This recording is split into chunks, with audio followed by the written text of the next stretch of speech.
Well, none of them can hide from the truth, yeah. Children have to go back to the roots, yeah.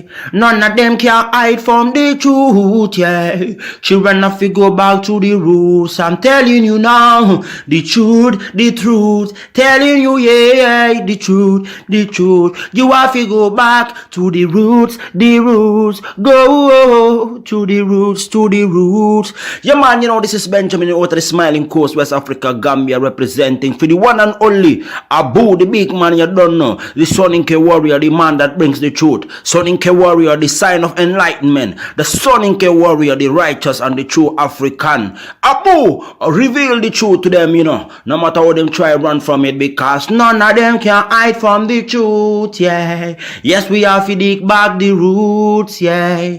Fire! Subscribe now.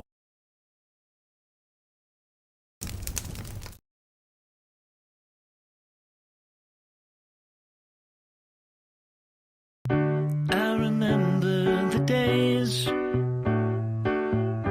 all those years ago that never fade away. And I remember your face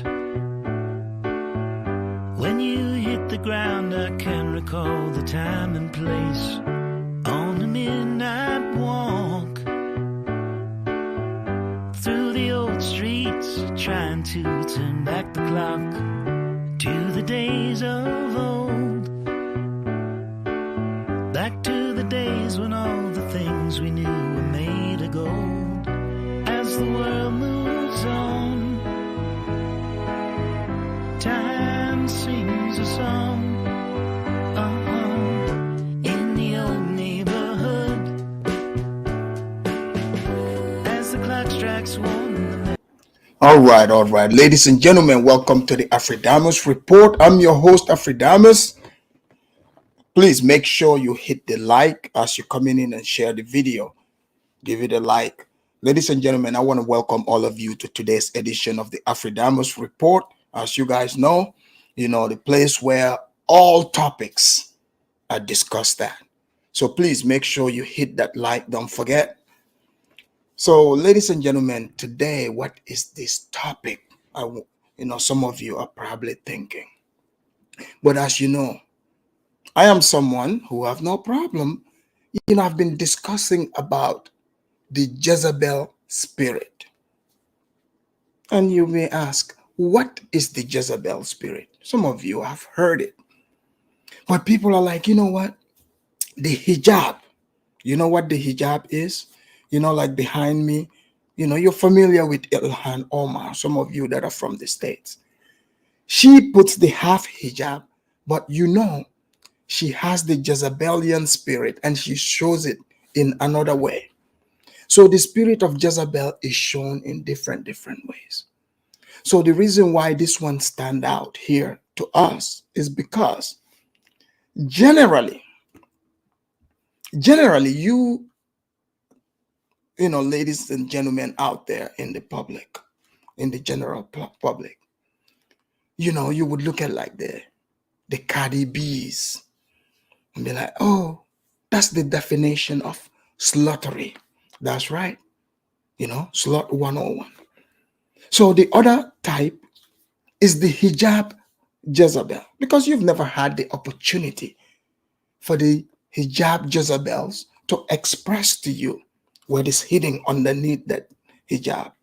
So someone sent me this video. They were very disturbed by it, but I came across a video. And once again, where do you think this video, as I kept digging, took me all the way to the Smiling Coast? That's right, to the Smiling Coast of the Gambia. So it's not only regular blacks moving. There's this man who is being labeled an African American, and people were some of the Muslim Brotherhood were very upset by what we are going to be discussing here. But look, don't be upset at me, because guess what? Who remembers this song by Ludacris? He said, lady in the street and freak in the sheets. freak in the bed, right? So what that means is, when you see the reason why these women, their men, or this Islam makes them wear the hijab, is so that they said you do not fantasize about them. So many of you have been seeing them around. Either A, you say to yourself they are terrorists. Don't lie. Don't pretend like you haven't thought about it. Or B, you're like, oh, these women are so oppressed in the Western ideology. You're like, she's oppressed. Or C, C is what none of you ever think about. Like, is she really a freak? Could she possibly be a freak? Does she even think sexually? Because that image is supposed to tempt all that.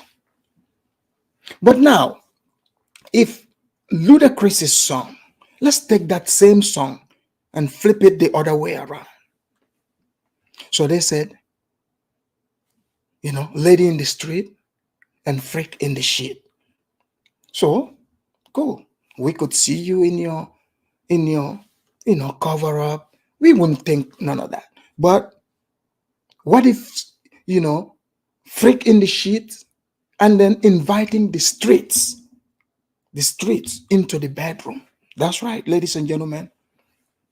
We have the front seat exclusive, because we have some of these, some of them are going to come here, some of the incels, some of the virgins. These are the male ones, by the way. They will come here and try to say, oh no, wallahi, Afridamus. Wallahi, we don't do that.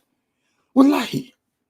No, I'm not here to point fingers, but I just want you to know there is more to the hijab. There is more to the hijab. So we have a video, several videos that I'm going to share with you, ladies and gentlemen, which even triggered a Muslim man. He was very upset. He was very, very upset, and he gave his take on this. But you will see there, this woman is like how do I put it? You know how they say, like, this Muslim man would like to convince you and be like, no, brother. No, wallahi, brother, man, Habibi over there, wallahi, she don't do that. She don't know none of that. It's her choice. But it's not about the clothing anymore, does it? It's about the spirit. Exactly.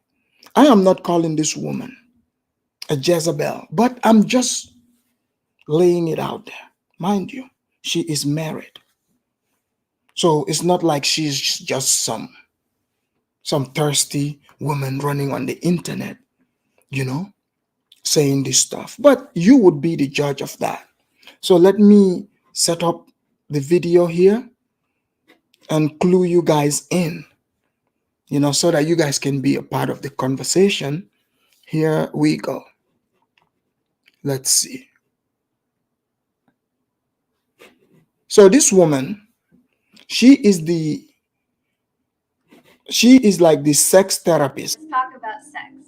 The first time I had So she's become this. She's called, marriage is halal. So this woman, she is like the red pill of red pills. So she is red pilling these Muslim women, but it's the opposite way. You know how in the West they would say, when red pilling the woman, is like, oh, he ain't shit, you should sue him. Why should you do things? They would say, oh, are you being a slave? But this woman, she is the opposite way. The opposite way. Many men that are watching, that are about to watch this, are not going to disagree with her. And many of the angry black women who don't do what she does will hate on her. I mean the Western women. So this woman, she's got the full package, she's got her book and she's teaching the women, you know, she's teaching the women. And while teaching these women, she takes us into the world of the hijab woman. I know a lot of you thirsty freaks that are watching me here. Nasty men walking around thinking, I wonder what she looks like under that hijab. I wonder what she is thinking. Well, you are lucky today on Monday. Now you don't have to go trying to wonder and asking weird question, and you've been labeled as, a freak and all that. Today you get the full teaching. The full teaching. Okay, let me do my disclaimer. And also, one of the videos that, responding to this woman, a Muslim guy, he he sounds like he is very bothered that he makes it sound like she's been pimped out by her black man. So this woman, she I think she's Arab, Middle Eastern. She's married to African American. So this African Americanness is also in question, because as I kept digging, I started getting terror vibes all over it. That's right, you heard me say terror vibes, like Tariq would say. And I started smelling tethering. So we would also address that point. But let me play my fair usage here for the edutainment that is about to happen. Here we go.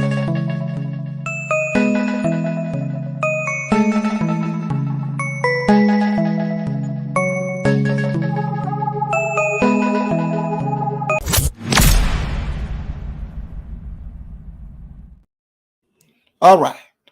So let me take you to the class here. Oh no, that's not the one. So this woman is gonna tell us, the first time she's going to share her experience the first time she had sex. Here we go. Pretty difficult, My husband was very, mashallah, well endowed. The whole point of sharing this is so that people know, most of the time, when your husband comes out of the shower, get on your knees and suck some positivity into that man. Then go sit him down, turn on the TV and give him something to eat. Hop in the shower and come back and give him some dessert. Too many women complain to me and they're like, he never lasts long enough. Now he will. Try it. And if you really want to learn more, go get my book. Let's talk about sex. The first time I had sex was pretty difficult, My husband was very, mashallah, well endowed. The whole point of sharing this is so that people know, most of the time, when your husband comes out of the shower, get on your knees and suck. All right. So you guys heard that. So this woman is sharing her experience the first time she had sex, and she threw in there that, for her husband was very well endowed, I guess, implying that her manly parts were large. She told the internet this. And then in other previous videos, here is what she's teaching women. She said, when your husband comes home from work or from wherever, make sure you get on your knees and suck some positivity into him. So you do the math, what she means by that. So right now, what are you thinking? What are you learning? So this whole time, the ones that are showing themselves as the super sluts, yes, you heard me say it, walking around here in skimpy clothes, are they doing this? What she is saying? When you come home, she goes on her knees, sucks some positivity into the man. So, right. Some people are going to be like, yeah, it's not a big deal. But But you're confused because you're like, what the hell is Afridamus talking about? We did not know the hijab Habibi would ever sound like this. Hence, you would call her a Jezebel right away. Guys, I know you're enjoying this show. Please make sure you hit the like and also hit the super chats. Both are very much accepted here. Don't hold out. Hit the like so we can spread this video. So this knowledge can reach many, many others. You never know whose life you are going to save with this beautiful edutainment we're having here on a beautiful Monday. So you got that video. You see that video, right? Okay. Now we are going to I'm going to play another video of a Muslim man. I guess he's like a big Muslim YouTuber. He is going to express his distaste against this. And some of the reasons he's going to give, would make him sound like he's hating. But here we go. Give me a moment. Let me put this up for you. And here we go. So let's hear what this man is upset about. So you see behind him, he said the bitter truth. He's only here to give the bitter truth. So he's going to respond. He's going to respond to this woman's video. You know how Muslims operate, right? Because this woman here, she's not only all hijabbed up. She's also Arab. She fits all that bill. So now, this woman, bringing this teaching into this sphere. We all know yes, she's Muslim, raised Muslim, but this is definitely, American, feminist teaching. But she used it, she flipped it in another way and turned it into a positive thing. Instead of attacking men, well, she's also serving according to the way Allah told her to serve. The way this woman is talking, she's taking her husband to heaven before he gets there for the 73 virgins. He's taking him to heaven constantly. So this woman also, she is also about polygamy. She supports polygamy. But the polygamy, the way she explained it, to me, is a trap. Because she gets to choose the woman for her husband. So to me, that's a trap for the man. That makes him a simp.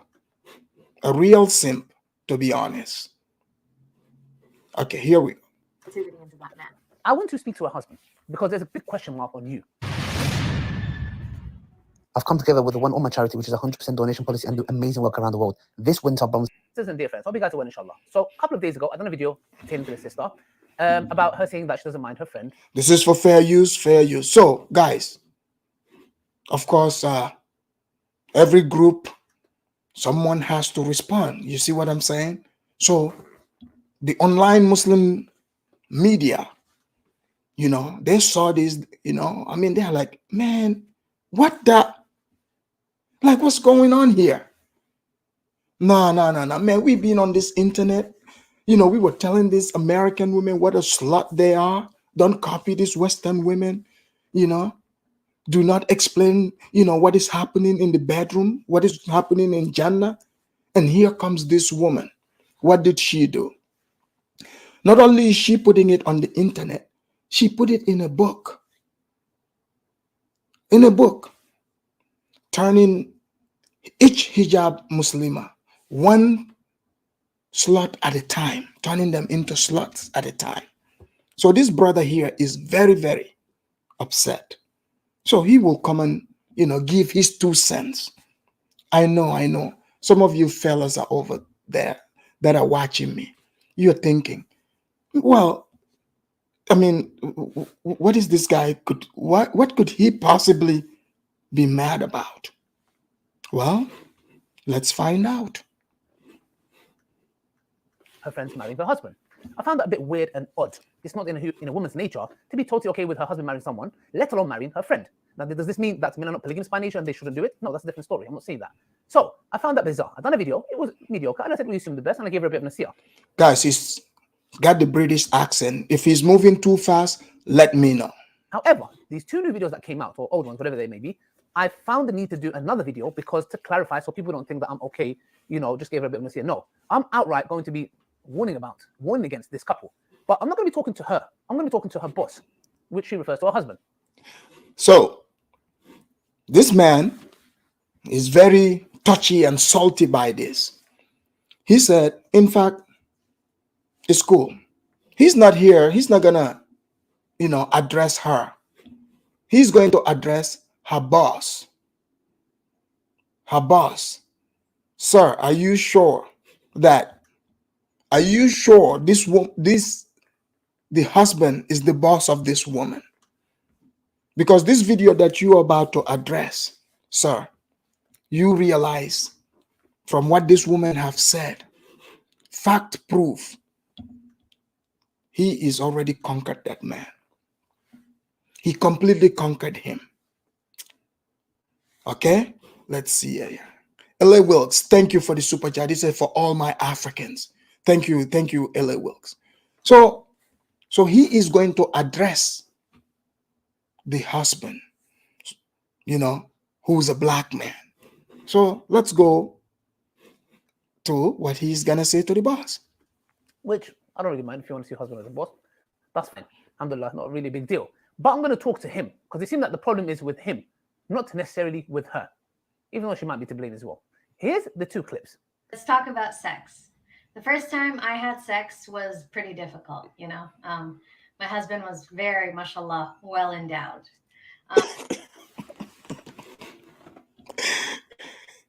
So guys, think about it. He's mad at the husband.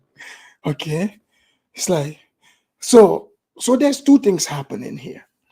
So you know, as a black dude, you're gonna come and just marry our Muslima and then send her on the internet for her to go tell the internet about how endowed you are? You see the look on his face? He is pissed. I'm sorry, my friend, but she's married. Okay? Yes, you could say in Islam, you're pissed. He's bringing this out in the streets. But maybe, just maybe, this woman, because in any group, you see it even among the white people, they have like the hippie type white people. They would justify their freaky behavior, and they're shameless about it. They would just talk about it. And the conservative ones, the Christian ones, would be so disgusted by, how do you justify all of you meeting at the beach, everyone naked? Or how are you guys meeting at sex parties and trying to justify that? So this man is like, yeah, he is very, very disturbed. Doesn't he sound like Mo? Mo that calls in here? He's very disturbed. But here we go. The whole point of sharing this is so that people know most of the time. That's one. As I watched the video, if you take out of context just with that, beginning bit, which I'm going to come to, but the rest of the video, it's kind of balanced. She's talking about real situations. But to start that video like that, it's very, very distasteful. And to me... So this is like, going out of your way. You say it's distasteful. So it's like going and getting a Pornhub clip, for instance. A Pornhub clip. Because to him, wallahi, that's what it sounds like. Getting a Pornhub clip and analyzing it, then turning around, acting very disturbed and saying it is very distasteful. Sir, let's find out how distasteful you feel about this. It's like, yeah, it's distasteful, but I agree with some of the part. Which part do you agree with, my good sir? Guys, You guys know I'm just here to keep it balanced and fair. Balanced and fair. The hijab woman is married. Like, her husband have no problem for her to put the freaky stuff they do on the internet to talk about it. So here we go. It's very weird. And I'll tell you why. Now, this next video is the one that, yeah, watch it for yourself. When your husband comes out of the shower, get on your knees and suck some positivity into that man. Then go sit him down, turn on the TV and give him something to eat. Hop in the shower and come back and give him some dessert. Too many women complain to me and they're like, he never lasts long enough. Now he will. Try it. And if you really want to learn more, go get my book. I want. Did you guys see that? So this dessert part said, suck some positivity into your man and then feed him while he's eating. Go jump in the shower, come back and give him dessert.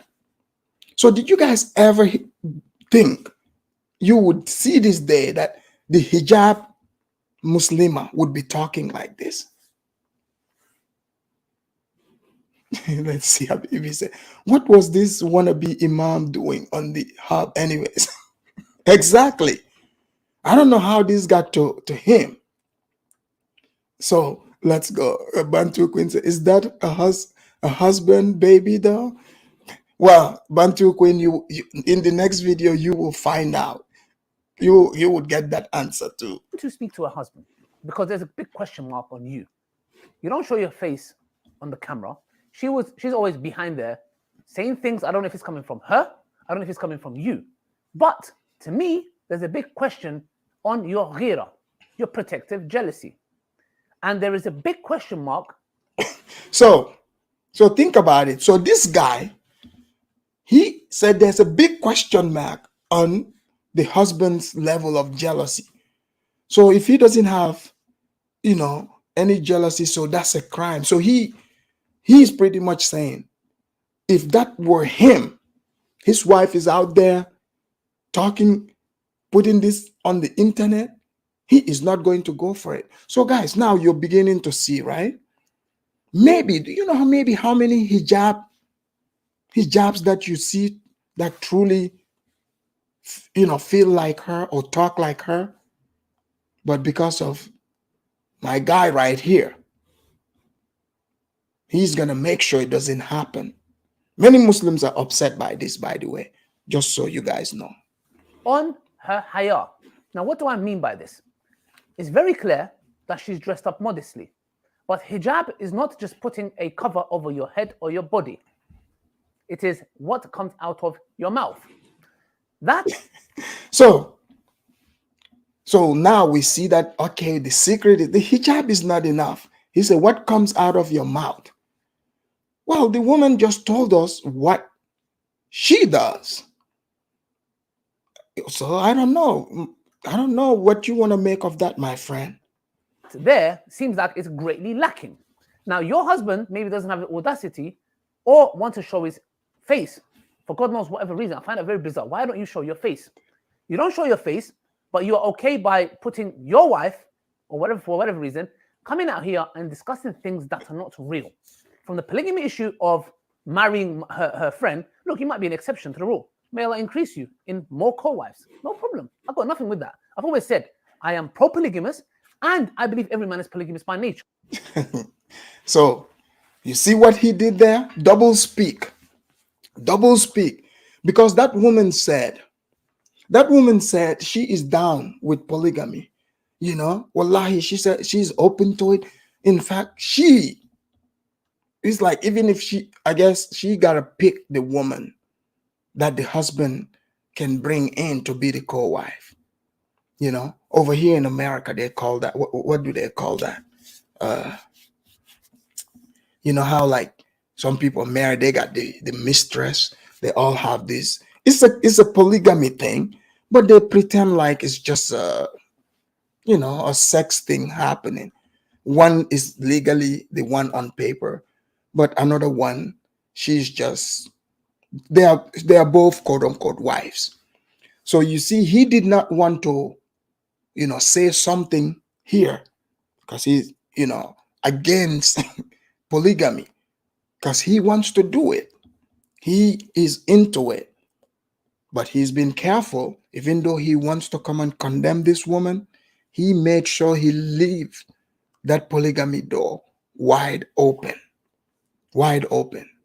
So this woman would be a good co-wife because she gets to pick the woman and she gets to train them. I mean, talk about, marrying an HR department. And I vocally say that. So I'm not here to please the sisters. I'm being very honest and brutal. It is a solution. But for you to come out there and say, oh, my husband is very, blessed. I'll be honest. If I was your father, I will be very, very disturbed. Best believe I'll be coming to have more than a word with you. Where is your haya? Where is your shame? In public, talking about your husband and what he does or how blessed he is or whatever. Keep your blessings to yourself. Enjoy your blessings in your privacy. You don't need to scream it out to everybody. Number one, evil eye, hasad, that's one issue. But the lack of modesty and for your husband to allow you to do that when we know the Prophet Muhammad, peace be upon him, said... Hold on, guys. So again, I'm bringing this because I want you guys to see how this guy is very upset. He's upset. He's not saying anything that he clearly can say, God is the one that said such and such. He is more putting his own feelings onto it. But he's very mad about it. He's like, where's your father? That's what I'm asking. Sir, she is married. She is married. Okay? And he's very upset about why she has to come on the internet and talk about how end down her husband is. So he's upset by that. Allah subhanahu wa ta'ala doesn't look at somebody who, or something along those lines, it's severe, the one who goes and shares his intimate things with his partner. This is wrong. We cannot go to people and be like, oh, you know what, did my wife yesterday put up my thing? Yeah. What are you talking about, man? Have some ghira over your woman folk, your wife. What you're talking about is permissible, but for you to go and talk in that manner, this is not an action of a real man. Sister, I'm just going to refer to you for a bit, then I'm going to speak to your husband. Now you're coming and saying that you get on your knees and suck some love into him or out of him. I don't know whatever you said, yeah? Sister, where is your shame? Wallahi, where is your shame? Wallahi, if I was your father, I would disown you, man. Guys, you see how these guys go from 0 to 100 right away? He's like, he is mad. He's like, how dare you come on this internet talking about when your man comes in, get on your knees and suck some positivity into him? What? Why are you saying this on the internet? He said, if I were your father, I would disown you. And guys, he's picturing it, right? Because the husband is black. I mean, look, you guys know I'm not into the racist thing, but you guys know that's also, that picture is playing on his mind as well. So he's very mad. Nigerian Prince, thank you for the super chat. He said, Afridamus, the Allah Akbar boys will not be happy about this stuff. They will come for you. Well, I mean, they can call in, but the evidence here speaks for itself. The evidence here speaks for itself. I don't know what is wrong with the black men, black people, Africans all over. Like, why are you guys traveling around the world and just, corrupting people's women? Bringing this Islam, making sure they follow the Islamic law. This is what this man is mad about. But all right. Now you have to come and say, what is halal? Is that? It's disgusting. It is disgusting. Not only that, may Allah preserve your marriage. May Allah protect you from evil eye or whatever it may be. And may you guys be together until death and then Jannah. But my dear sister, what if one day you divorce or this man decides to divorce you? Do you think any man would be watching that and be like, let me marry this woman? No, after the stuff you said, believe me, yeah, men have a different kind of gira. No man's going to be like, oh, yes, who's your wife? Oh, my wife is that sister, who came and said that she used to do this to her ex-husband. Men sometimes can be Well, no, my guy, I'm telling you right now, what he's saying is, what if that guy, the husband, passes away, God forbid, or they divorce, who's gonna marry her? Sir, there are plenty of Negroes that would line up. That video is her sales pitch. And he knows this. Okay? And he knows this. But, he's thinking, wallahi, this marriage should be over. So, I could be in line for this. Wallahi, the way this Muslima is talking, I wish I was. How come I've been doing all this preaching online here? None of you Muslims have done this. Guys, I'm not just.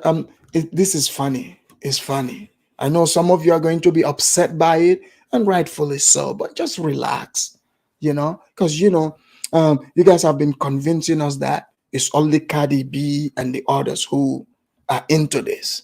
But now we are finding out the hijab. The hijab is no shield for the spirit. We all know this. Insecure to their ex-partners past, haram past, or halal. This is in a man's nature. Some men just feel insecure about that. For you to do that, so you're self-sabotaging your future, just in case if things went pear-shaped. May Allah preserve you guys and protect your family unit. We don't want that to happen. To your husband, my dear brother. Look, I'm beginning to think he's like, everything he wants to happen to him, he would say it, but then he turns it into the opposite. It's like, oh no, wallahi, we are praying that your marriage lasts. Wallahi, we're praying that you don't get divorced. Sir, like, if the man has no issue with this, I mean, it sounds like he's happy where he is. The husband seems to be happy where he is.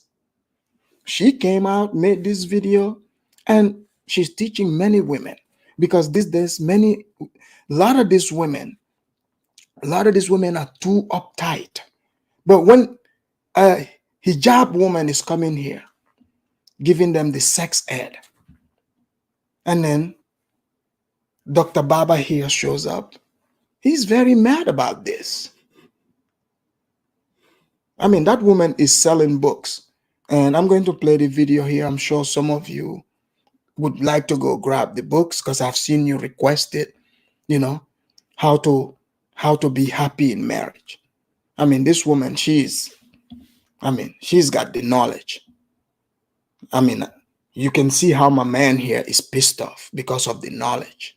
How are you putting your wife in front of a camera? Okay, she dressed up modestly. It doesn't seem like she has makeup or whatever from what I've seen. The issue here is this. You are now, for some odd reason, every time you make a video, you're talking about this book and this website. This book and this website. I'll be honest. We should assume the best. But Umar ibn Khattab said, radiallahu anh, that we used to judge people based on wahi. When wahi stops, we judge people based on what we see. Dude, you are here, you're making videos. The woman wrote a book and her website. You don't want her to advertise it?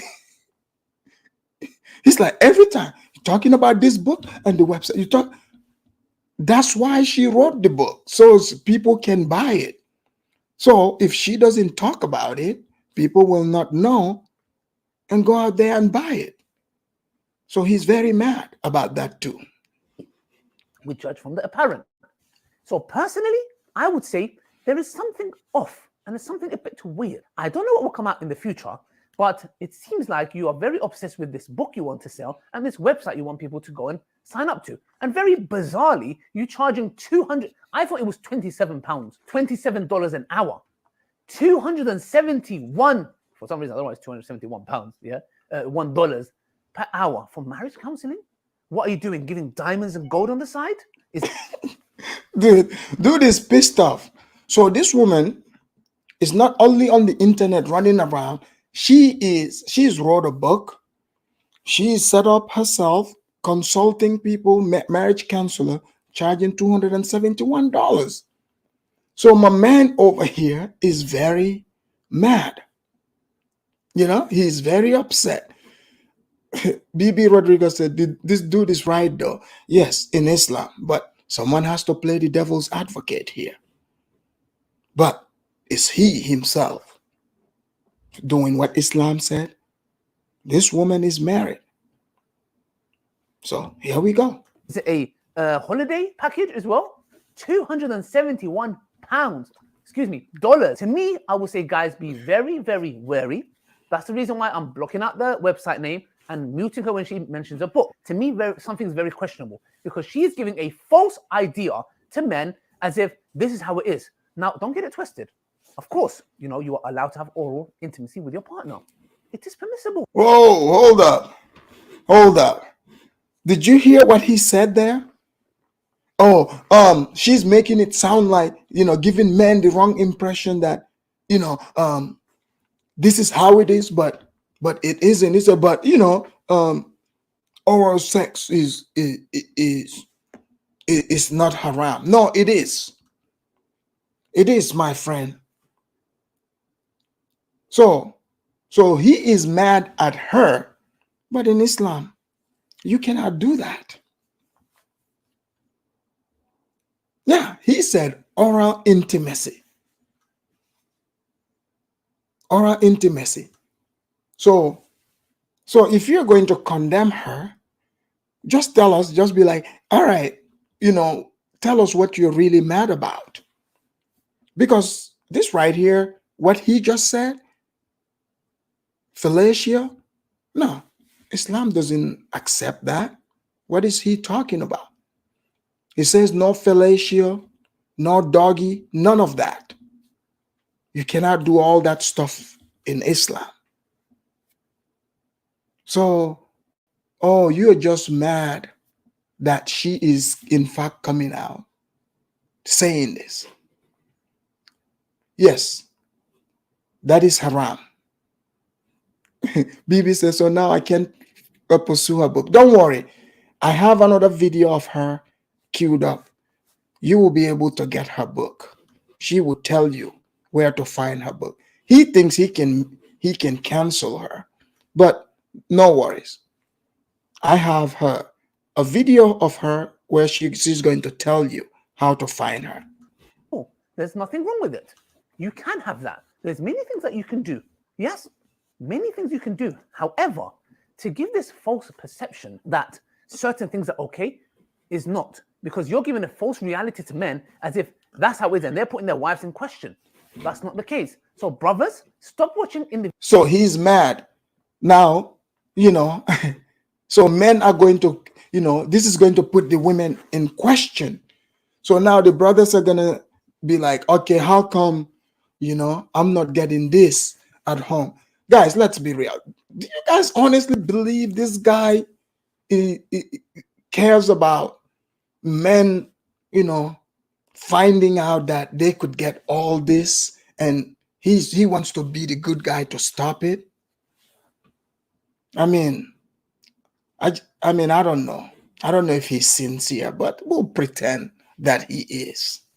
Individuals like this, public figures like her who are irresponsible in their message and are too busy. Buy my book, go to my website. Buy my book, go to my website. It's literally on there. She doesn't even deny it. She says, yes, that's what I do. If somebody lacks haya, and I'm so sorry, if her husband in this specific aspect records his wife or allows his wife to say such things, there's a ghira issue. Yes, there's a ghira issue here. All they're doing is promoting book and website. I'll be saying be very wary and stay away. If they were responsible, they would come and discuss the issue of polygamy in a mature way, in a civilized way, so people can understand. Sir, he is mad, you know, because he's like, you come and explain it the way we explain. No, he is mad because she explained it in a way that resonate with many people, you know. I mean, I think this man is worried, you know, he's going to lose all his male viewers to her because I think they like what she is saying. He's very jealous of her to a point he's muting her book. I mean, if you believe people believe the same things you believe, allow people to go to her page and see what she's talking about. and benefit from it. But to me, with the lack of haya and the money side of it, there's a big fat question mark. So I would say be careful. And my dear sister, I ask you to remove these videos. If you want it for the sake of Allah, you don't need to do anything for me. Remove it for the sake of Allah subhanahu wa ta'ala. Have some haya, please have some haya. And he wants her to remove the video. So guys, you are also now seeing like the dictatorial and the bullying that goes on. So that's why you would never ever be able to get the truth. So when you see people come here acting and pretending, talking about, oh, Afridamus, how dare you talk about our religion? You know, because the woman says this is what she does for her man that she is married to. I mean, wallahi, just let Allah handle that if you disagree with her. But he wants her to delete the video. Amazing. to your husband, I don't know what your guys' agenda is, whatever it is. Right now, there's a question mark. Please, it's very hard to speak to another sister brother in this way. I'm so sorry, but I'm going to be real because there's people's money and people you're going to be taking for a ride at stake here. Please have some ghira over your wife and tell her to stop doing such things and speaking in such ways. You allowing this shows me, I'll be honest with you, you can have 3-4 wives. Yeah? If you're allowing this, let me tell you something. If I was in that situation and my wife, for example, was... Guys, did you hear what he said? Did you see how he wished himself into that situation? Look, when somebody religious is talking this way, let me tell you guys, just so you know, like I grew up super religious. You know, I grew up as Muslim, super religious. I'm in the mosque and I listen to the preachings. But the way they wish themselves into situations so that Allah can put them there, he's like, if I were in your shoes. So he wants to be in the shoes. But there's a reason that African American or African was able to have that woman, because maybe he is not freaking out like you. And you guys, I'm gonna play the video of that guy. You will see what type of person he's trying to go against. Like that guy is like nonchalant. He don't care. Even his voice is relaxed. But here we go. Was over the moon if I got 2, 3, 4 wives. And she spoke like that. I'll say, you know what? I'd rather be with one wife than having my wife speaking in that manner about intimate things with no haya. That's all I had to say. May Allah subhanahu wa ta'ala forgive me if I've said anything to hurt anybody. All right. So guys, you heard that. You heard that the man is very upset. I'm giving you the Islamic perspective. One last video, then I'll open up the lines. Let's see here. This is her own. So this woman, another thing he was mad at. So she's talking about sister wives. The last thing that the man complained about. Here we go. I don't really have a term for my husband's other wives. I know the word sister wives is popular out there. So this woman here is in, you can see she's in Gambia. You know, they moved to Gambia. That's where they live. So here we go. But for me, once he's married, there's very little that I think about. It's not my business. What he does with his wife is not my business. And what I do with my husband is not anyone's business. The only reason I'm involved... Sorry, sister wife. This time around, you're completely wrong. No, this is our business. But I would tell you why this is our business now. Involved in the process at all is because I want to know if the person's a good person. My kids are going to be around this person. My husband's going to be around this person. So I want to make sure that it's a beautiful lady, because I know what my husband likes, that she's beautiful outside and inside, inshallah. But other than that, I don't really get involved. Guys, did you hear what she said? This is funny. She's like, oh no, I'm not going to get involved. Ma'am, you are completely involved. She says she gets to pick the wife for the husband. You know, she gets to decide, you know, how beautiful she is. You know, but other than that, you know, she's not going to be in it. No, ma'am, the moment you picked for him, you are completely in control of it. And guys, to be honest, like this, look, this sounds good, right? To a lot of you, be like, oh man, yeah, this sounds good. But the moment she wants to pick the other wife for you, I mean, you think she's gonna pick somebody freakier than her or look better than her? No, I mean, she can go pick you the sloppiest friend. You see what I'm saying? So you are not in control there. So she's definitely showing the Jezebel spirit in that, because she's pretending to be sweet, but no, she is very controlling. Just so you know, she's showing the Jezebel I don't spirit. really have a term for my. Okay, let me now bring in the other part about the husband. Is the husband African American? That's where the questioning came there. Oh, African American. But now it is very clear, ladies and gentlemen. The woman, she's definitely from the United States. So, you know, she's clearly from the States. So let's see who this husband is. Let's see who the husband is here. Here we go.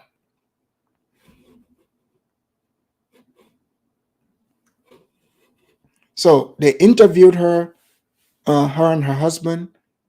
Here we go. You all know who you are. Assalamu alaikum, everyone. My name So that's her right there. They're in Gambia. That's where they live now. So here we is go. Mrs. Gay. You might recognize me from my TikTok, Marriage is Halal. And today I'm excited to show you guys what's on my farm. You guys ready? Yeah. Let's go. Let's go. And also keep in mind, everyone watching, this is the starting of the farm because we just got to Gambia. But we'll show you guys the plans and everything. And then inshallah. So guys, that's the voice of the husband. That's the voice of the husband. So that's why I said I sense some tether there. So he's definitely a Gambian that's lived in the United States for a long time. He has some of the Gambian accent, but he's also now he's African American. It is the blacks who taught him all this. The blacks are the ones that put him up to this. See, this is what I've been warning people. When you're around the blacks now, you think you are a pimp. So do you guys think the blacks are the fault? Guys, I know I'm just messing with the blacks today. You guys are probably like, Afridamus. You know, I think even the blacks themselves today, they were like, look, we would take the blame for this one. If you want to give us this one, we will take it. You know, because hey, this woman is more red pill than all those wannabe red pills online. You see some of these people, they have these big followings. They are what they call incels. Look at how they are all falling apart, breaking down over some white woman saying something they don't like. In the meantime, you know, here's this guy hanging around, you know, in Gambia somewhere, left the States. He's got his Muslima who is all into, you know, bringing in, you know, more wives into their compound. The same thing these people have been fighting for. They say they can't find in America. The Gambian comes and does it again. So maybe these red pill guys can learn from this man. Even though we can't see the man, this is not him. This man is truly acting like a prophet because you can't see him. You can only hear his voice. When Nice Gambia comes back, you guys will see the upgrade, the difference. Yeah. This is a little over a month's work. But we were excited and we got to it as soon as we got here. For the last 2 years, we've been thinking about making the move. Alhamdulillah, this year we took the jump and we're here and we're very happy to be here. Oh, so you just came from California to Gambia? Yes. And you started all of this? Yes. And you've gone all this far? So, guys, so this woman, they just came from California. I guess they lived here in California and they moved to the Gambia. So this woman is doing her thing. Now she's not only talking about how to, how to drop on your knees and blow some positivity into your husband. She's also teaching you how to start businesses in Africa, how to farm. Here we go. Oh, this is really amazing. I didn't know exactly what's in here, but just the structure alone is amazing. Yeah. So can you show us what you have? Yeah, go. Come on, let's go check it out. So just off the top. I'll go in front of you. Okay. Use it more. So I won't take full credit for this. This was my husband's vision too. And as a team, we follow. Alhamdulillah, I have a good leader with me and I always follow him. So we started with rabbits. Mashallah. Guys, look at that. So all these things she's saying, this woman, with her hijab, she's just winning in every direction. In every direction. She's like, yeah, that's, she's not talking back to the husband. Now I see why that guy, the other Muslim guy, is very upset at the husband. This guy he can come around the videos, but his pimp hand is strong. He's like, hey, look here. I'll come around. Girl, you like being in the videos. The farthest I would go is give my voice. That's about it. But other than that, I'm not showing up. So he's like, hey, my husband is the boss. He's the one running the show here. I just want all of you to know this. Unlike the ones that would tell you, that would look at their husband if he said he's the one in charge. Now that would start a fight. Most husbands that say that, they would end up sleeping in the couch. Say that again. Yeah. You pick a good husband and you follow him. Yeah. And say alhamdulillah, alhamdulillah. All right. So let's see what you have here. Can you show us? Yes. So what we have here is rabbits. A lot of these are local rabbits to the Gambia and to Senegal. This structure, if you can look at it, it's actually very industrial. 3 levels, and each level has 7 rows. So guys, think about it, right? Okay, fine. Look at this woman is not only, spreading good, teaching on the internet. Compare this woman to all the dramatic people, the news we get from Gambia. This woman, look at her. She just got there, and her husband. She right away. She's written. She's got her book that she's selling, promoting her website, and she got a farm. She got a farm. So this woman is teaching women, Muslimas, to follow in that footstep. Because, most women, the ones that are there right now with all the drama, if they were in charge of this man will not be happy at all. So here we go. 7 columns. And so we've got about 21 rabbits.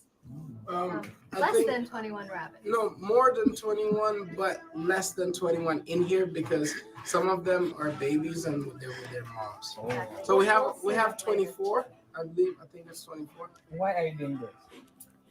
For many reasons. Number one, it's profitable. Let me read that. Habibi said, this is the Bantu invasion of the Arabian Peninsula. Alhamdulillah. Well, we can't storm it with guns, but I guess one Muslima at a time, and then send her to go get the rest, the sister wives. I mean, this guy is brilliant. It's like, hey, met her in California, fit his lifestyle. Now they've built the farm. He's gonna send her to go get the sister wives, the rest of the crew. But let's let her tell us why she's doing this. When you come somewhere, you want to invest your money, you want to contribute to the economy, and you also want to make sure that you're good for the while. We always tell everyone, start your own business. Don't work for someone else. I'm sure even you guys on YouTube, you see that there's so many sources of income online. Do you guys hear how she thinks? She said, you don't just go to a place, you have to invest, you have to do stuff, take advantage, and it's also profitable. So all these people who were running there in Gambia, guys, look at it, how this woman is the one giving us the real truth, the real 411 on how you can even make money in the Gambia. How many of these so-called repats you see that could easily just invest in this and they know they could make money? They won't have to depend on anything else. Their business. I mean, this woman is killing the game. She's killing the game. Now I see why that guy is upset. But this woman is not saying, you know, F men, you know, men ain't shit. She's not doing that. She is saying, let's create a happy enclave here. So someone sent this to me. They were very mad also. But I mean, I don't know, Sarah. Oh, ma'am, I don't see anything here that made me upset. I mean, okay, I'm upset. It's Ramadan. I'll pretend. Here we go. That a lot of people don't leverage. So my question to you, actually, I'm going to take a little back step here. Why did you guys decide to start Nice Gambia? Okay, the main reason we started Nice Gambia was, okay, you know, we were doing some farming back in since 2017. 2017. So we understand that a lot of people are interested in farming, but we wanted to show them how we go about doing farming. First video was us running our farm, what we do when we walk into the farm. So we saw that people Here right now, and you see it's already picking this up. Yeah. So it knows that when it picks this up, it'll be able to fit here. Wow. So it's a very smart rabbit. And I feel like because it's the only one that always tries to escape. So I'm like, why not just let it roam around the house? Guys, that's the African American husband talking. The mysterious man. You know, none of us know what this man looks like, guys. You know? So I think that's why the Arab guy is very upset. Okay? So here we go. He'll be our little pet. We're still trying to think of a name. Oh, Yeah. okay. Okay, it has a very nice name. Yeah. I hope it's not too aggressive. No, not really. They're very shy. Rabbits, they're very shy to the touch. You can touch them gently and they'll jump back. Oh, okay. Unless it has a baby and it feels like it wants to protect its baby. How many rabbits are So guys, this video, you know, I realized, right? Killing two birds with one stone. So not only you're learning about, you know, what's underneath the hijab, you're also this woman is also teaching those of you that don't know what to invest in that country. So she's telling you how she's doing it. You know, you can kill it in the game. You can kill it online as well. here? We have 24 altogether. 24. Yeah. So you are working ahead to how many rabbits do you want exactly? Inshallah, we want thousands. Thousands of thousands. Yeah. So like when you have thousands of thousands, are you working ahead to sell them? The reason why I wanted to wait till we get to thousands is because right now, as I was telling you earlier, you know, people are going to Senegal buying like 10, 20, and then they'll come here and then they'll sell it, and then they'll have to go back to Senegal to buy it. Right now, that's not good and sometimes they buy it all the way in France. Right. One of the ones I'll show you one that came from France. Right. I have one. It's basically taking money from the Gambian economy and putting it in the Senegalese economy, putting it in the French economy, when we can be keeping it in the Gambian economy instead of all our Gambian brothers. Remember, I told you guys that he was black. So he's doing the black thing where he's like, we want all our money to stay here. You know, we don't want it to go to the French. I mean, I don't blame him, because if the money goes to Senegal, then Senegal gives up to France. Oh, they buy stuff from France. I mean, I'm not saying that's what they do, but I've heard that's what happens. So he's bringing the black ideology over there. You know, let's keep our black dollars. That's what he's saying. Brothers and sisters going and leaving our country, taking our money elsewhere. If I could get to the point where I have thousands, maybe if a young Gambian brother wants to get into it, we can keep the money in Gambia and stimulate the economy. Is it profitable to do rabbit farming? Yeah, it's very profitable. You know, a lot of people say it's more profitable than having a cow or like having a whole bunch of cows or farming cow, just because they multiply so quick. You know, guys, you know, this is a little bit off topic, but like Bantu Queen said, instead of YouTube channel, you rear rabbits. At Kati, are you listening? So guys, think about it. All of you that are taking the drama, like, think about how easy it is for you to invest in certain things instead of all that drama. They're telling you, oh man, the infrastructure is not there, blah, blah, blah. But this guy is telling you an easy thing you could do. He's not just saying it, he's doing it himself. just like the one in the corner. I think you guys were going to go to it. Sabo, you were gonna say something? The question that I have is, do you plan to make best use of the urine? Because study has shown that like the urine also is a good source of money. Yeah, you're right. It's actually a natural pesticide. Yeah. So we do plan on using it. But yeah, inshallah, I'm gonna be selling the urine too. And later I'll tell you guys the 5 different ways farmers make money with rabbit farming. Watch out, the mom is aggressive. This one is aggressive. Yeah, She'll bite. that one bites. So it's a local one. Yeah, this one's a local one, but it's mixed with Angora. So that's why you see this hair is all like crazy. You know. It's nice. Yeah. You like it? Like the bunny. Good. Wow. So how much does it use to produce? Like So every litter she has, the first litter is her smallest. I believe this is her first litter, so she's had 6. 6. And then the next litter she can have 7, 10, 12, 13. So she can have up to 13. All right. So you guys see that, right? I didn't want to go off, but she's doing her thing there. So Mo just got here. Mo, I dropped the link, but Mo, before you call in to let me play, keep you updated, so you can join us here about the Muslima here. Here, hold on. Give me a moment. Let me play that.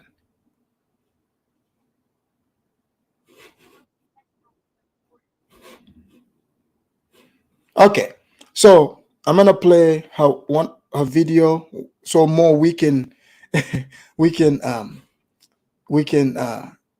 have you updated too. Exactly, timely video for Easter. That's right. So no, here we go. The link is in the chat for those of you that are just coming here. Yes, the show is not about just rabbits. If those of you that are just coming in, I want to show you what the topic is about. So let's hear what she says about healthy sex. And for a healthy marriage, okay? And a lot of times we lose track of this. We go about being married to someone and we're in this marriage for so long, we forget to do the things we did in the beginning. If you feel like that and you need a refresher course, go grab a copy of my book, How to Have Fun Like a Pro. It will bring things into your marriage that will reinvigorate it. You'll have a good sex life. Your partner will appreciate you. And overall, why not? If you can have a good sex life, it'll make you happier. So go get a copy. Don't wait for me to tell you this again. Go. Healthy sex habits are... All right. So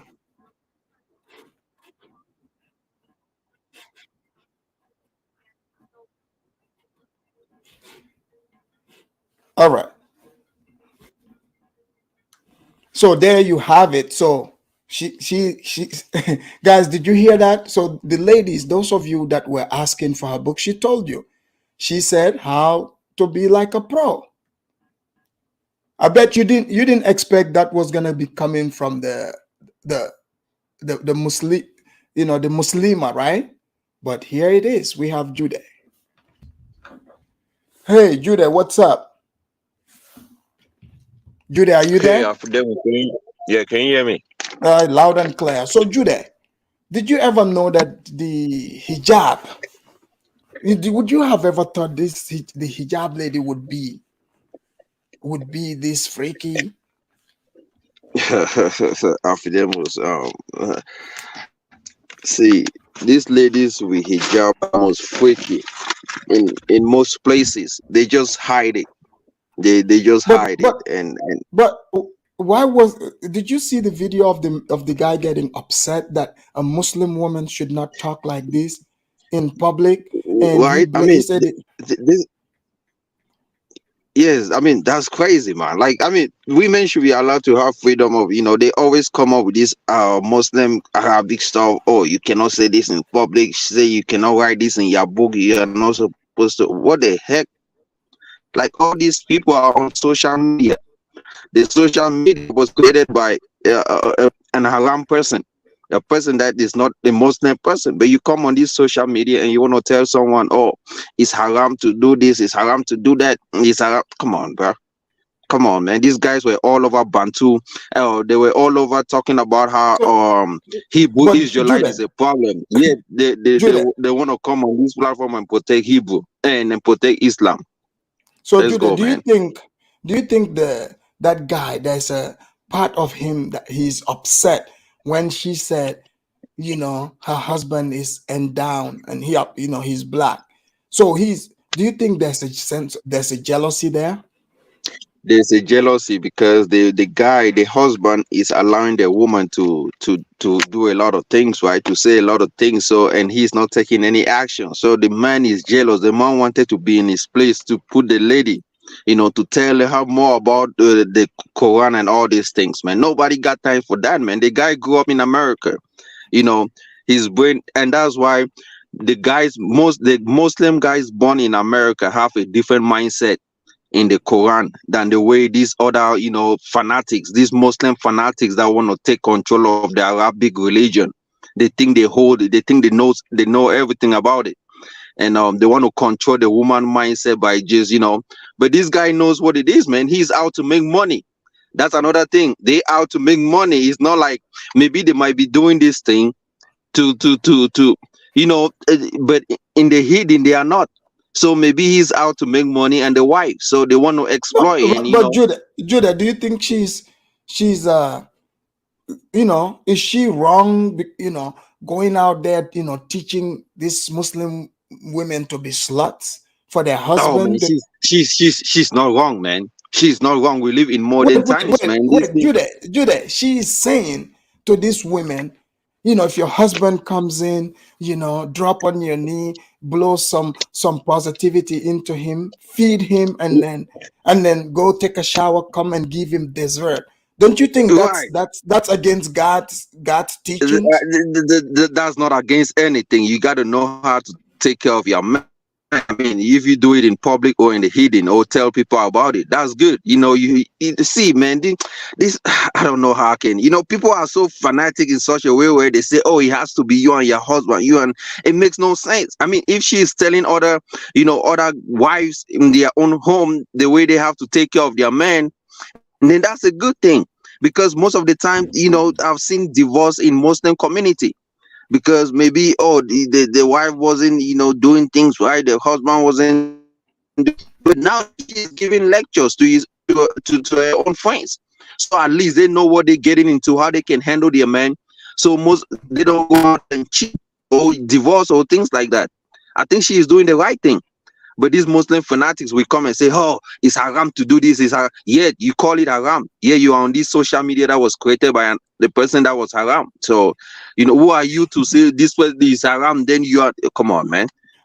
Come on, girl. So this woman have no. Another thing she wants to do is she's down for polygamy, but she wants to be the one to pick the wife for the husband.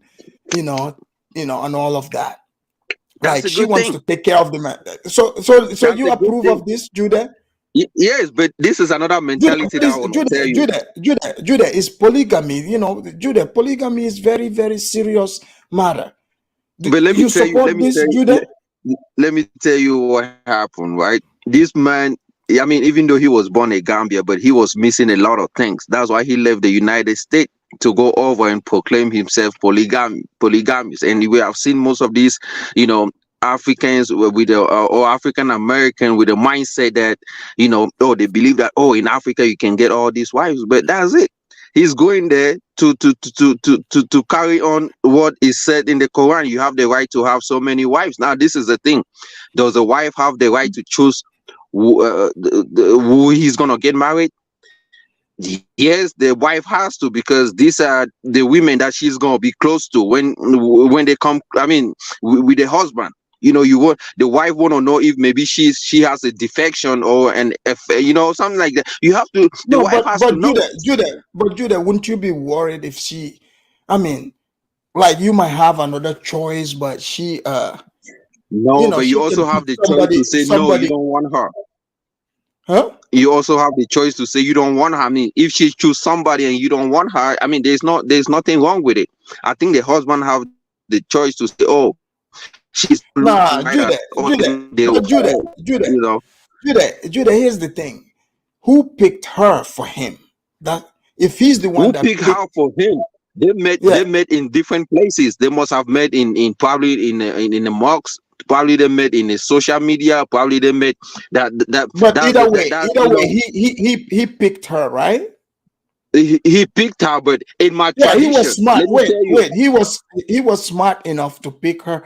You know, if she's gonna allow the polygamy, I think he should pick. But hey, No, if he's cool, because this Quran stuff is like when it comes to polygamy, I'm not gonna kick against polygamy, but when it comes to polygamy, the way the Muslim did it, they stole it from the Bantu. They stole it from the Bantu because the Bantu were the ones that have the right mind to do polygamy, and you allow your wife your wife has to be comfortable with coming in, and they have to also measure the world. She has to measure the world because the wife is coming in into another home. You know, she has to measure the world. The wife that might be coming in might not be so extravagant in the way she does her makeup, in the way she does a lot of things. So the wife has to be aware because you don't want to come in and go and make the husband go bankrupt. You know. So the wife has to be the one to choose, and she's choosing someone that fit her own description or the way she does things. If not, then if problems arises between the wives, it's gonna be a problem in the family, and that's a bad thing. interesting. Okay, let's bring in Nilotic. Nilotic, welcome to the Afridamus report. Greetings, Afridamus. Greetings, Afridamus. Hey, greetings, Judah. Greetings to the chat. Look, Nilotic, you are very familiar with these type of topics where people come in and be like, oh man, you know, wallahi, we don't do this or we don't allow this. Are you surprised to see that a hijab, Muslima comes out and tell us what's happening, under the sheets, what she does, and now these other Muslim dudes are pissed off. Are you surprised by this? Afridamus, every woman across the world is the same. Like, obviously there's cultural differences, so they act differently, relatively differently to one another, but they all like sex. What woman doesn't like sex? She's just saying she likes sex. She likes to please her man. I don't know why that Muslim guy was, getting angry, because she didn't really say anything that is like against, Exactly. Because he said Allah. He said Allah doesn't approve of that kind of talk in public. Does he know Allah? Why is he acting like he got off a call from Allah and Allah told him to? Does he know Allah? Who asked him? But I noticed though he made sure. We all know why that man is angry. Yeah, I think I suspect of the lady. He's jealous his wife doesn't have that same, that same ability. There you go. So yeah. Oh, Abi, you sent me a video in the back there. Yes, Afridamus, this is a very interesting video because since you're talking about hijabis, these are like, the boss level hijabis. They came out with a music video. Is this video safe to play? It's not a copyright? Yeah. Okay. No, there's no copyright on it. It's not. So these are the hijabis? These are the boss levels. The boss level? Okay. The woman you showed was just an entry level. When you play video game, the first level. These are the boss level hijabis. They made a music video these are graduate Muslim no more. These are Muslims, Muslim women, Muslimas. Let me play the video. Of the highest level. You call them hijabis. Okay, let's see some hijabis. Now you have Mal, a Muslim fanatic on the panel. He's gonna talk. Oh, come on, man. Go ahead. Hold on. So, all right, disclaimer here. If you don't like this type of music, Cardi B type, but this is not a Cardi B music. This is hijab people. So you don't have to worry about seeing anything. Here we go. Fair use, fair use.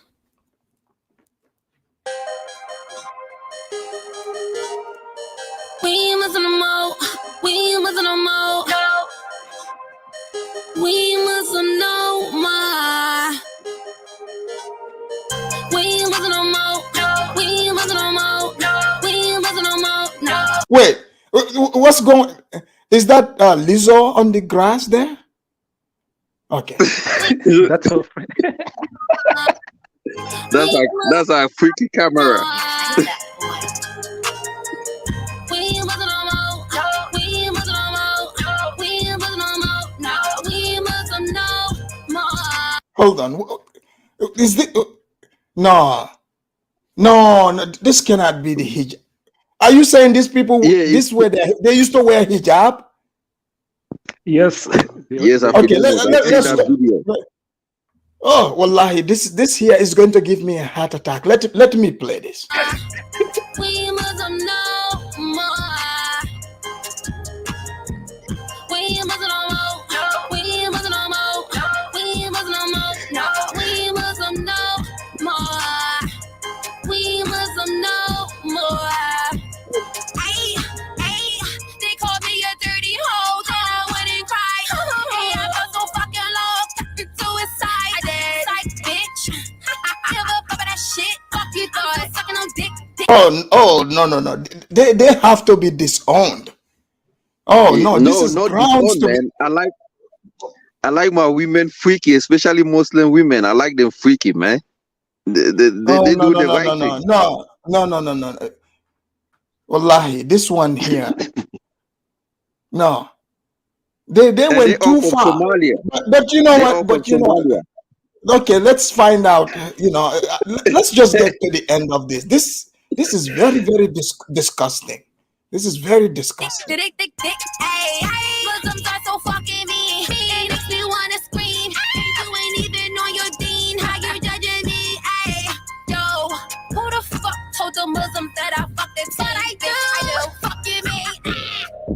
Hey, I do what I want. Hey, yeah, I do what I want. I do. Yeah, I do what I want. I do. Hey, oh shit, bitch. We must no more. We must no more. We. Whew. All right, we're back. So, BB, come to me. So this is this they're putting Cardi B and Megan Thee Stallion to shame. Yeah, that's a good thing, Afridamus. That's a good thing, man. Like most women have been in the cut. I have a guy. So she, okay, Judah, go ahead, Judah. I have a guy that got married to a Muslim lady with a burqa. Like he never seen her face. Her face was all sealed till they got married. And out of a sudden, she find out that the lady is not as attractive, with without the book, not attractive. He's never saw her face. Yeah, he never seen her face till after they got married. But when they got married, it was a problem because after he said the lady showed her face to him, he was like, God damn, this is not what I wanted. And that was a problem. He had to divorce the lady. And before he divorced the lady, so he already, disvirgin her. So now that's a problem because the lady could not get married anymore. And it was all messed up, man. That's crazy. Let's bring in Mal. Mal, welcome to the Afridamus report. Yeah, thank you. Mal, have you been listening to the Hijab Muslima? Yeah, the one in the Gambia, right? Yes. Good woman, right? Yes. So the last time I watched his video, her video, she was with the husband. They were rearing, this rats. Rats. Yeah, it's in that video. You saw that video? Yeah. So Ma, what do you think? What do you think about her?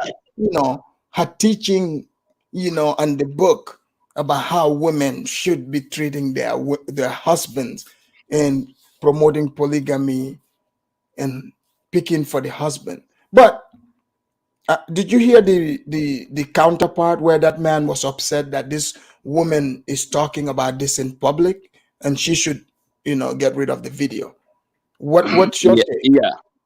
Yeah. So the thing about it is like mostly they don't allow. It's a norm in Islam that they don't allow Muslims. You just like talking, making Jude talk, trash here Oh in man, this come one. on, man. You No, gotta no, come no, on. no, You no, become no, a no, no. Muslim fanatic, Ma, bro. So, just lay it out.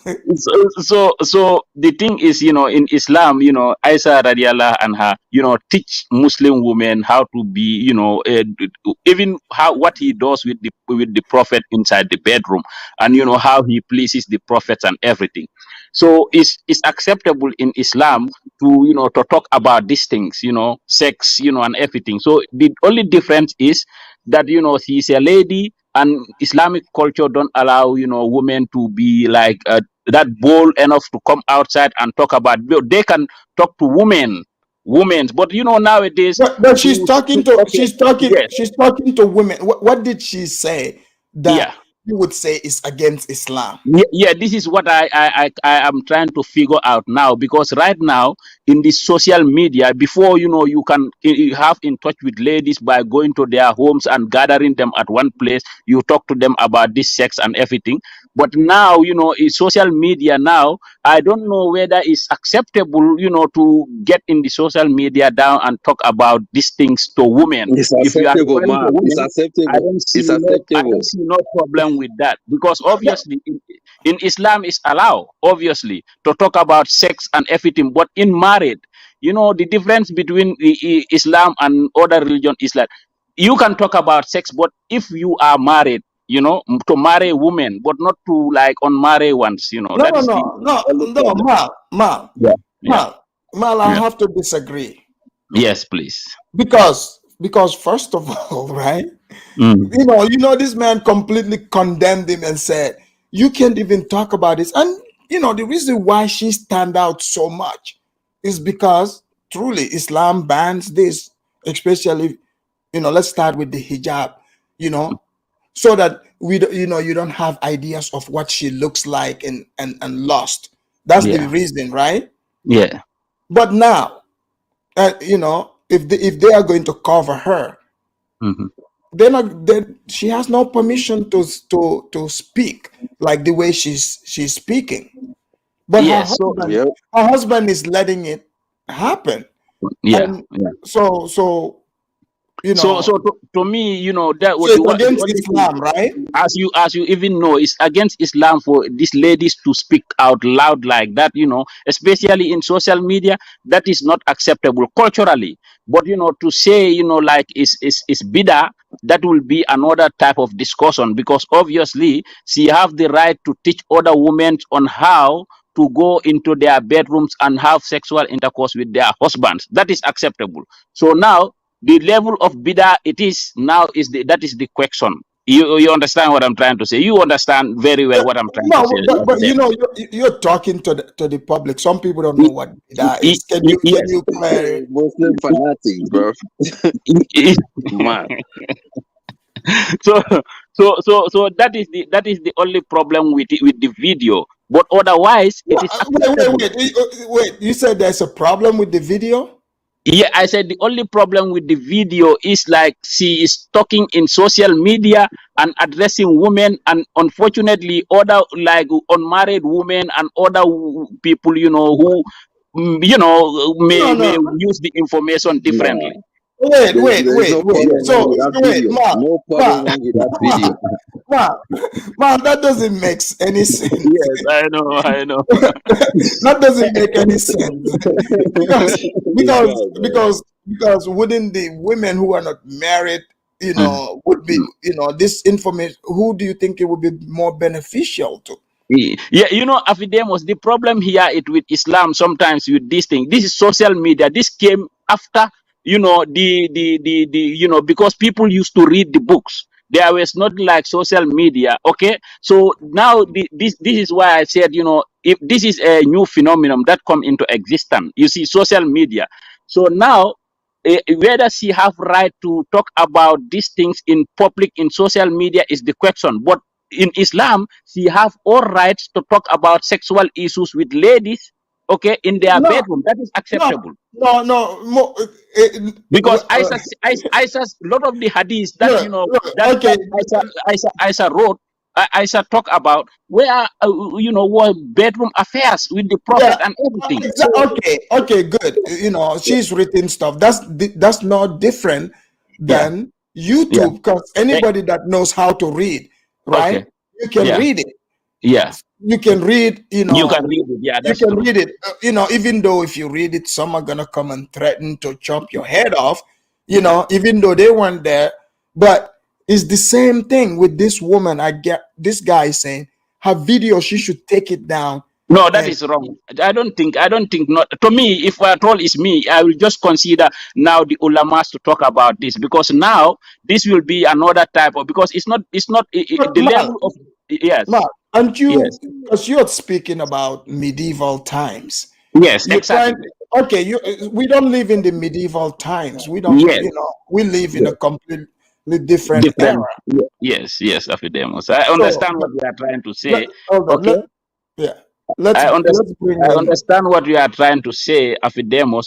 But like the medieval times, there are a lot of hadiths that were written by Aisha, that were narrated by Aisha radiallahu anha. So those hadiths we are talking about how to attract your husband and in the bedroom and everything. Okay, so Muslim ladies read that and they should teach them to other Muslim ladies, and also men So should not no, feel no, no, no, shy. They more, should not feel Mark, shy to Mark, talk about it. Mark. Mal, Yeah. the women, you're telling the women to go back and read medieval,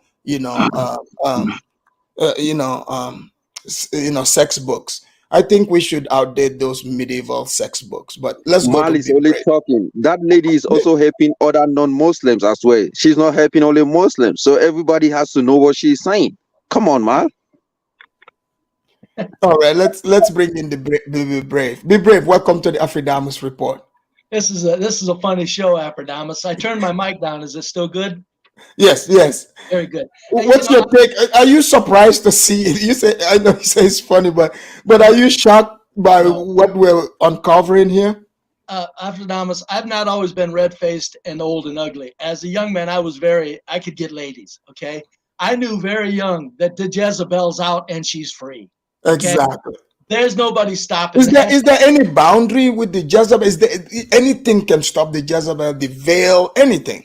No, nothing. The Jezebel, all men and women, and I've said all my young lives, all men and women both are born pigs. They like to call men pigs. I'm sorry, women are pigs. The successful marriage is who best puts away the pigs.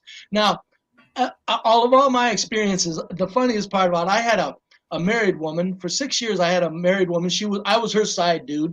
And you got a sugar mama, so you are the side piece. Yeah, and also I had a neighbor lady, and I was her dude, because she didn't want to find man. Wait. So you had the married woman, and you had another one. Yes, next door to me. Next door to her. Was she married? No. So it was polygamy in reverse. Yes, and for 6 years I had that. So the funny part about it is this guy, this Muslim fella, he don't understand. And that's another funny part right quick. I hate to tell American men, but I'm pretty good at being around married women that will cheat. Here's the funny part. If your woman is wearing really revealing clothes in public, which this woman was not, if your woman is wearing a very revealing clothes in public, she ain't your woman, fella. Get the hell over it. She's for the streets. She's even if she's faithful to you, she doesn't want you. If she's showing it, she doesn't want you. These two women were more faithful to me with their clothing than most married men had. But the point is this guy, I don't understand what he. You're not going to shut this down. These women, bless her heart, she clothes herself, she puts on the proper clothing, she covers herself up, and that's probably why her husband isn't upset at all. Some men wouldn't want her on Facebook. But what's the take on what's your, because the guy that was talking, that was upset, is saying, oh, this is unacceptable in Islam or to God. Like how, Shall I explain that? I feel very sorry for him, because they're living a delusion, because they don't understand that women are free, as one of your panelists said. All over the world they're the same. They're now free. I'm saying that I'm still impressed that Muslims and that still at least want to cover their Jezebel up while the Jezebel is released at home. Right. I'm impressed with that. Be brave. All the people that are calling you Santa now, they are going to be worried because they don't want you coming down that chimney. I'm telling you, I'm telling you, I'm very good with married women. they don't want you coming down that chimney. Even old Sandy, you don't want me around your wife. If she's not happy, you don't want me around her. Yeah. But so the whole thing is women. Here's the beauty of it, though, that we're missing, men. These days, since the Jezebel is free, I've always said this. If a woman wants you, since she's free and she wants you, you know for sure she wants you because they're not trapped anymore. Oh, and be brave. What about this idea? Because some of these people, like she's down for polygamy, but she gets to vet the woman. I would bet going from my two girls. I mean, she gets to pick the woman. Right. I would bet going from my two girls that the two, if I was going to be doing polygamy, the girl that I would appreciate. And by the way, I don't think polygamy is the healthiest thing to do. I think you can't replace one-on-one monogamy. It's a very spiritual, magnificent thing, and you're playing with fire to replace that. But if a woman loves you, she's not going to bring home a rag doll to you. They won't. That's just yet another beauty of women. Women are Jezebels, but there's very, very, they feel what the man wants still, if they care for him. So yeah, but if the man want, a lot of men are down for this polygamy thing. Yeah, and if the man wants the polygamy, good for him. I'm just saying you can't replace monogamy as a spiritual thing. There's no replacing a one-on-one lifelong relationship. That can't be done no matter what religion you're into or anything. There's just no replacing that just because of the one-on-one build-up of your trust and nature of love and everything that it involves. But if you're into polygamy, I'm not saying it can't be done. I'm just saying you're not going to get the full effect of the man-woman wonders out of polygamy. It can't be done. But you see, like, for example, right? Somebody's echoing. Can you guys? So, for example, if you look at it, they got a compound. They got their farm, right? Mm-hmm. They're starting this up. Mm-hmm. And most men these days, especially in the Western world, this is their dream to be able to have a woman, as we see, submissive to her and open to this polygamy. Mm-hmm. And they have the compound there in a country where this is allowed. So I understand. Do you think?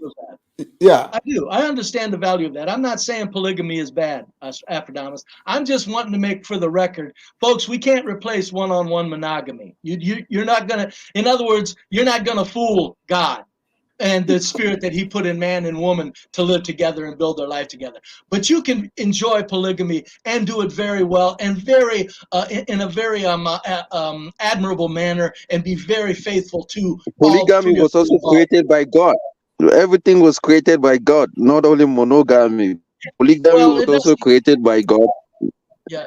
Well, polygamy, I understand polygamy was created by God, but I'm still saying I know there's no way that you can replace the one-on-one relationship. There's no debate about that. It's just if you one-on-one relationship and you really love each other, because you see people that are married all their lives, when one dies, the other one dies 2 days later.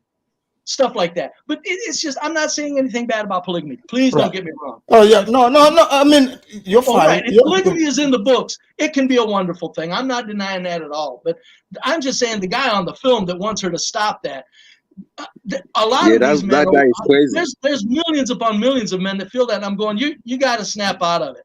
Nobody gets to make a slave out of another human. Not whether it's a woman man slave or a man slave. It doesn't matter. Nobody gets to make a slave. No, but if the woman is the one picking, like you heard this woman, the wife, she's like, I get to pick the other wife, the co-wife, train her.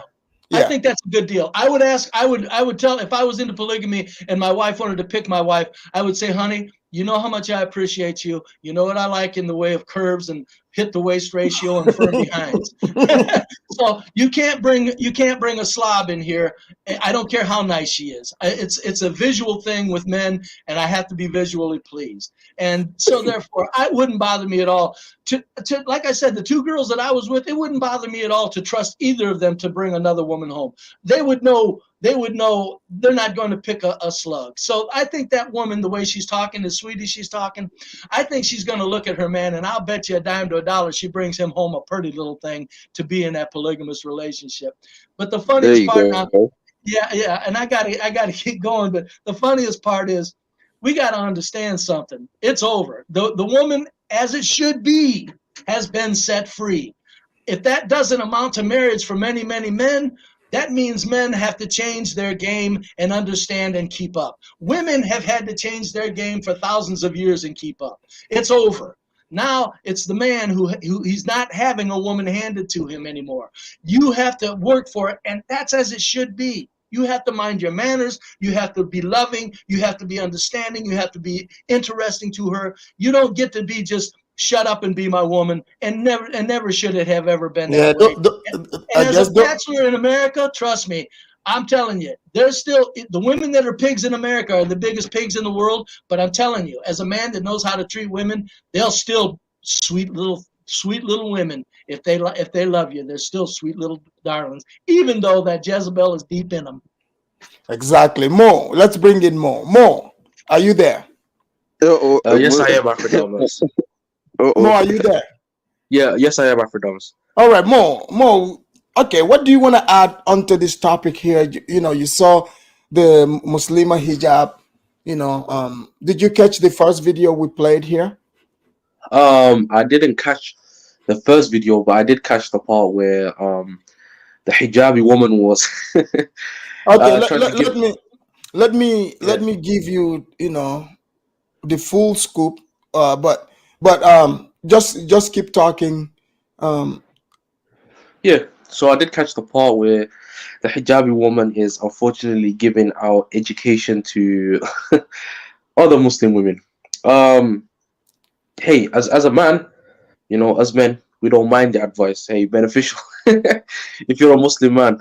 But there's a level of decorum, a woman's supposed to have in the Islamic religion, or in Islam. The woman is supposed to have a certain level of haya, like a certain level of shame. That's the reason why I would say the Muslim community is unhappy with the way she was talking. So So you're familiar with her? No, I'm not really with her, but I could just tell by Okay, hold on. Let me play the video that that triggered because you're talking about the haya, right? So the other guy who you missed it, we was like, man, that sounded like Mo, and then you come and repeat the same thing. Here we go. Tell me what you think about what she's saying here. What problem you would have with it? About sex. The time I had sex was pretty difficult. My husband was very, mashallah, well endowed. The whole point of sharing this. Why is she describing her husband's private part? You're not supposed to do Your that. husband comes out of the shower, get on your knees and suck some positivity into that man. Then go sit him down, turn on the TV and give him something to eat. Hop in the shower and come back and give him some dessert. Too many women complain to me and they're like, he never lasts long enough. Now he will. Try it. And if you really want to learn more, go get my book. Let's talk about sex. So Mo, first time I had sex. Mo, are you saying Alhamdulillah or you saying haram? Are you saying at this point, hearing what she's saying, are you saying Alhamdulillah? God has opened up heaven, or you're saying haram? Let's stone her to death. No. If stoning is a bit too far, I would say is look. She's giving her correct advice in terms of if she's gonna give her sexual advice for a man and a woman, she should keep it to a certain level of decorum. What do you mean decorum? You have a problem with her talking about how her husband is? So look, I don't have a problem with her giving advice. have a But you problem know with this, the specific, talking about her husband, like specifically, like how guilty, you know what I mean? Like, you shouldn't be talking about that stuff, but what's the especially on. problem? But what's the problem? The husband have no problem with. No, because there's the husband and the wife are supposed to have a certain level of privacy. You're not No, supposed to talk about they their have privacy. it. No, that man, he has no problem, The letting the husband has world no know problem. he's the Mandingo king. You know, did you hear his voice? How relaxed he sound? He has no problem. His wife letting the world know he's the Mandingo king. I mean, hey, But what problem would you have with that? Like if the husband is cool with it, she used nice language, but I mean, personally, with myself, I don't have a problem. But then there is a level of like a level of, as you know, you're well, educated in the religion of Islam, Afridamus. You know about haya, like how a woman is supposed to have shame when she's talking about certain stuff. But on another level, if she's giving like sexual advice and giving it to people, then nobody has a problem with that. It's just the shaming part. But why the shame? Why shame her? What's the shaming part? No, I'm not shaming her. I'm just saying she should have a little bit more shame. But like she shouldn't be flaunting about her she husband. does more. Even though he's the Mandinga king, you shouldn't be flaunting about his prowess. More. Online. She, in fact, more. She showed a lot of shame that hold back. She said, he's well endowed. So she's keeping the language, PG. You know what I'm saying? Yeah. You see the other video that I played. Those people were not. They were not PG. They were, using the whole word. I mean, Afridamus, look, if you know about modern day hijabis, then you should also know about, on one part, they want to please their family. So they want to, hide themselves, be on good behavior. The moment the father's not looking, take off the hijab, the jilbab, and then go to. I've seen this. Afridamus. There is So the hijab is not stopping the Jezebel. No. Look, in the modern time, like a lot of Muslim women are losing kind of their way. We've never had this problem before. It's something that we've never faced. Islam's always. You know why? You know why you guys are having the problems? Because the way they are treating the women like Islam. No, I'm telling you, they are treating the women like trash. That's the problem. No, not trash. But then there is a wife is supposed to have respect for her husband automatically. But then again, she respects the husband. Have you met the husband? Here, let me play a few bit of the husband. Why does the husband doesn't cover up as well? Why only the wife supposed to cover up? See here, hold on. You can't be serious, bro. See they're in Gambia now. All black country. I mean, this woman loved black country after she met her husband. I don't know what's going on, but hey, the Mandingo king wins once again. Here we go. Giving. Okay, wow. Yeah, rabbits. And rabbits, they're just period for pregnancy. They're pregnant for 31 to 32 days. 31 to 32 days. So for these bunnies to become adults, it takes 6 months. Or even 4 to 5 months for some breeds. And then at 4 to 5 months, they can give birth every 31 days. Like they should, but not necessarily. So they are raising the famous Gambian dirimo, also, bushmeat. Like they won't try to buy bushmeat. That's good to eat, man. Even bites an accident. See, so Judah, they are raising it at home. So that's the husband talking. Mo, do you hear how relaxed that guy his voice is? Here, let me play. Well, are those rats? So I'm just Gambian. They are called the Gambian rats. They get big. How did you know that it's a female? Oh, okay. The young boy that is here. Those are babies. Mo, I hope that you will not say rat is haram to eat too. Okay. So Mo, you saw that, right? Huh? So Mo, the husband have no problem, with it. Yeah. No, this is not just ordinary rats. These are called the giant Gambian rats. I'm just trying to are they herbivores? To see his fate about herbivores? Islam halal food. Oh yeah. The herbivores. Yeah. Okay.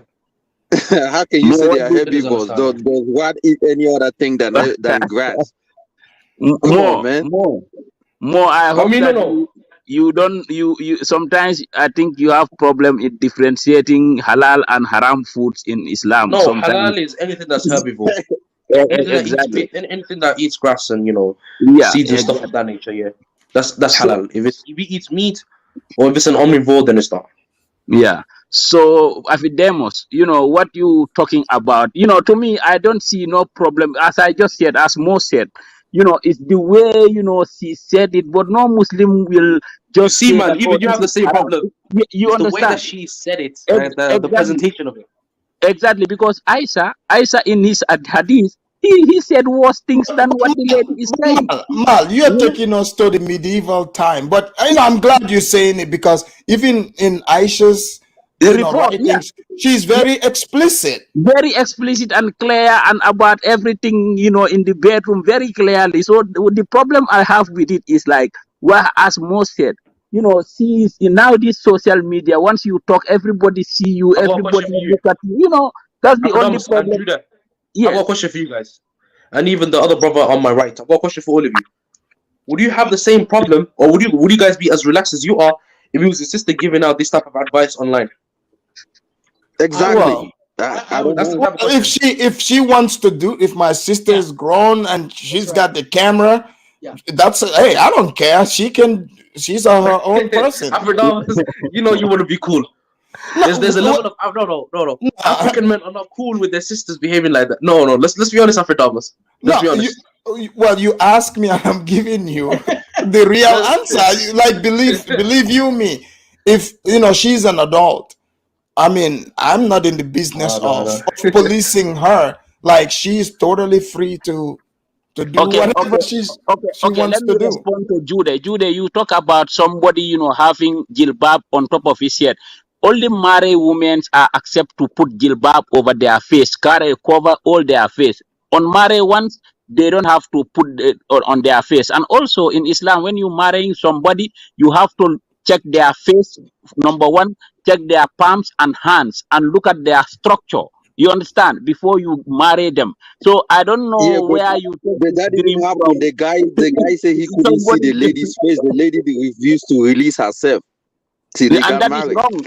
The lady should not do that. If she is not married, she should make her face available and her palms available and her feet available for the man to look whether she is All married these or things not. was available. Her feet was available. Judah, Her hands was hold available. on. Let me explain what she was supposed.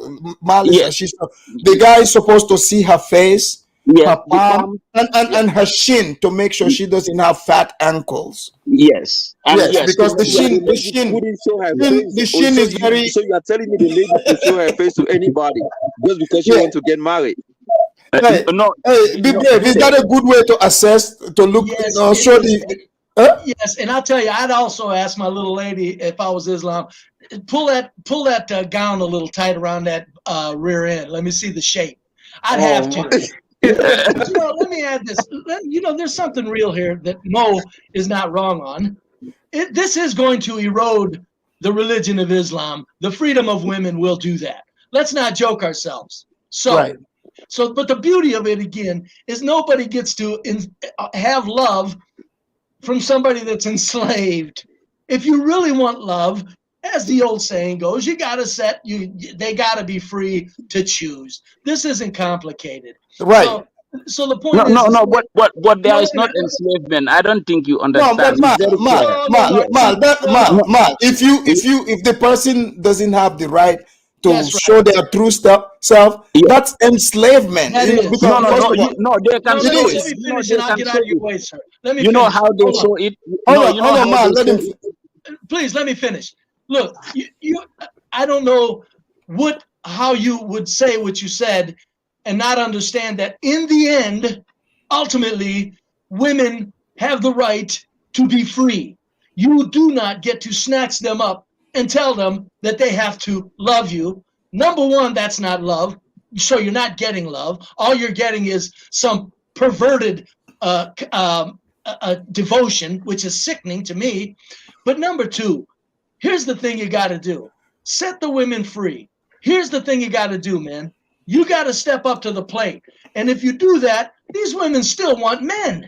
We're worrying too much like, well, they don't want men at all. Yes, they do. And they want one man at a time. So the whole thing is, even though it may destroy Islam, if it destroys Islam, so be it. It's destroyed marriage in America. The freedom of women has set a marriage aside in America. There's still marriages in America, very happy ones. It's just they're not as frequent. But so the thing is, be honest. This is the question. This is the question I wanted to ask. Again, we know that freedom, or again, in other terms, feminism, especially third and second wave feminism. I mean, I had some problems with first wave feminism because it had some ideologies which were, you know, pretty twisted. But third and second wave feminism made the first wave feminism look like a joke. Yes. Okay, and now let me finish on that real quick, because don't hit me with feminism. Look, I've had 2 women in my life for 6 years, and many others. They were very conservative. They weren't feminists at all. They loved their man strong. They got behind their man. They were very subservient. When I asked a couple of them, I said, "Look, we're going together. Let's try this, but you need to loosen up your clothing." They did it without even questioning it. Bam! There was not even an argument. I was impressed. I was like, damn. So the point is nobody gets to trap a woman and call it anything other than a trap. And if men think they're getting away with that, I don't care whether it's Islam, I don't care whether it is. No, but then That's also stop this question, be brave. It's better to live a man without a woman than to have a man trap. But then be brave. No, I think it's acceptable. You know, it's ladies who accept to do it. So obviously, it's not enslaving them. Okay, they accepted to do it. This is the way in the Quran it says ladies should dress this way. So you know, they accept to dress that way. That's fine. If they don't accept to dress that way, that's fine too. But Mal, that's not how it works, though, Mal. Yeah, how does it work? Mal, you and I know that's not how it works. Yeah, please. Yeah. There's a reason why because this woman, right?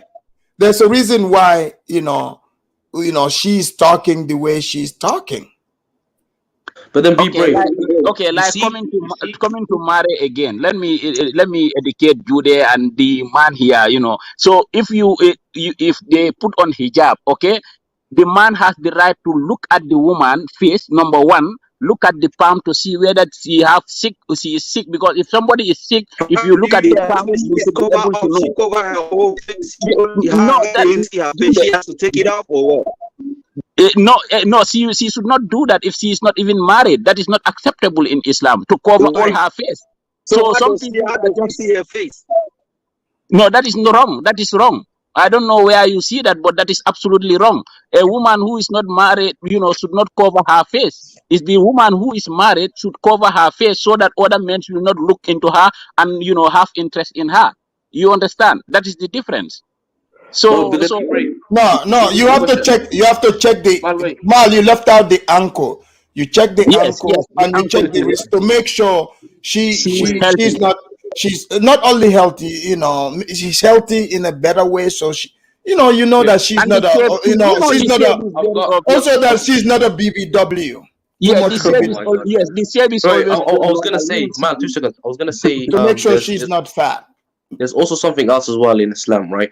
And I do believe like Islam is probably like, again, I've seen Orthodox Christianity and they still uphold their values to a certain extent, because I think there's an attack on religion itself, and Orthodox Christianity, probably like some parts of Judaism and Islam are probably like the last remaining strongholds of religion, and the rest of the religions have been by far, especially the Western Christianity. I mean, that's not even Christianity at this point. I call this the religion of analysis. If the men allow it, it's the men. If the men have to allow it, and if they can't keep a woman wanting them, then all bets are off and no religion matters a damn. You have to keep your woman wanting you, whether it's inside of Orthodox Christianity, whether it's inside of Islam. The men now have to realize you have to perform, and I'm not talking sexually or anything. You just have to perform as a decent human being, or else, damn it, you don't even deserve a woman, regardless of the religion. And those days are coming to an end, and I'm saying to men, grab on and hang on, baby. These women are free, and if they love you, that means they love you for everything they're worth, because nobody's trapped. Hold on, Mal, let me remind you, Mal. So, Mal, like when I was growing up as a kid in Gambia, right? Even though it's always been Islam, but like our like it was the traditional way of dressing, on the chaya kurto afternoon, like the women, it's modest, but you remember the people that went to Saudi Arabia, right? Now they came back. So like when I went to Gambia, wherever I look, it's like hijab, like people all covered up, just like that. Yeah, that's You true. see That's what I'm true, saying? Afridamus. So, No, I see what you're saying, Afridamus. Like, before, like people dress. Wait, man, can I interrupt you? 2 seconds. Again, hold on, let him Afridamus, drop that that's more. Hold on, let him finish okay. that Yeah. so he doesn't forget. Yeah. So there is before, like you said, when we were kids, we used to dress in our traditional clothing, okay, which is very conservative and very respectful and very morally okay. So sometimes people miss these things, the dressing of Saudi Arabia, their cultural dress, and the dress of other Muslims around the world. So you cannot say that other Muslims around the world, the way they dress is not right, because in the Quran it's very clear. It doesn't say that you have to dress in this specific way. It says you make sure that you cover yourself, until your how to call it, sexual parts will not be revealing. But Mal, you see, that proves the point that Be Brave is making. So pretty much, you remember during those times, right? Yes. Even though like now those people are like, oh no, that the way of the African people, Gambia, we dress, that would be considered immodest to them, right? Yeah. But we didn't have like people didn't just have lust over women, like they are with their wife. They didn't have even these issues they are having today. No, I think even before Afridamus, the way we dress is even very much better than the way these people be dressed now. Before, okay, Daba Kurto you are talking about. This is a big trouser, very that's like guys, the MC Hammer pants. You guys know that's our original dress code. Yes, Daba Kurto. I was gonna say Afridamus. Look, there's 2 things I wanted to point out. Firstly is the context of marriage between a man and a woman in Islam. So if a man tries to show his wife publicly, meaning via social media, via public greetings and meetings, etc., and he shows his wife to other men, there's a word that's used for that man, and it's called a dayuth. Dayuth simply means a man who doesn't uphold the values of him, who's a man who's not jealous that his woman is there for other people to be, basically a coward of a man. So you're calling this man a coward? No. I'm not coward for the sake, but just a dayuth. Look, and there's also a second point I wanted to make, the Saudi point, where you guys said that when those men, or when people left Gambia and went to Saudi, and came back fully covered up, hijab and face, everything. But then Saudi they came criticizing the way we dress. But then there's a difference though. Saudi upholds it has a different context of Islam over there. It's called the Wahhabism. And basically Wahhabism I grew up Wahhabi. Yeah, it's a very, very strict form of Islam. I mean, you follow Islam to the key detail. If you are Wahhabist and you hold it to a cultural, that's the sect. That's the sect I grew up in. And then there's also the other side, which is I do dispute some things, but then there's a Sharia law as well. If you know the context of that. But more. You understand? For example, what do you think about like what Be Brave said? Because he's saying, look, you cannot police these women. You cannot police people because I do agree. The way to know if somebody truly want to be with you, a woman, trust. Like these guys are afraid that the women are not gonna be sluts for you. They will. Just don't control them. Let them be themselves. You see, back then, men had especially about, let's say, 50 years because they think they own the women. The women, they see them as property. That was the difference. That's and there was also the man had a certain level of power within the home. 2 seconds. A man had a certain level of power within the home, meaning that it's always the man's say. A man's say mean that he makes the final decision. He's also the protector, provider, and also makes the decision about his children. So is the woman supposed to work, or she's not supposed? No. The man and the husband and wife can talk about it, but it's always the man at the head of the seat, meaning that he has the final decision. And again, I'm sure that all of us here uphold that value till today, meaning that we're not just gonna bend over and let the wife make the decision. No, we're men. We're here to be to actually lead the family. That's very true. Mo, let me describe to you how I did that, how I took control of my manhood. The girls that I asked to loosen up on their clothing, they did it very willingly.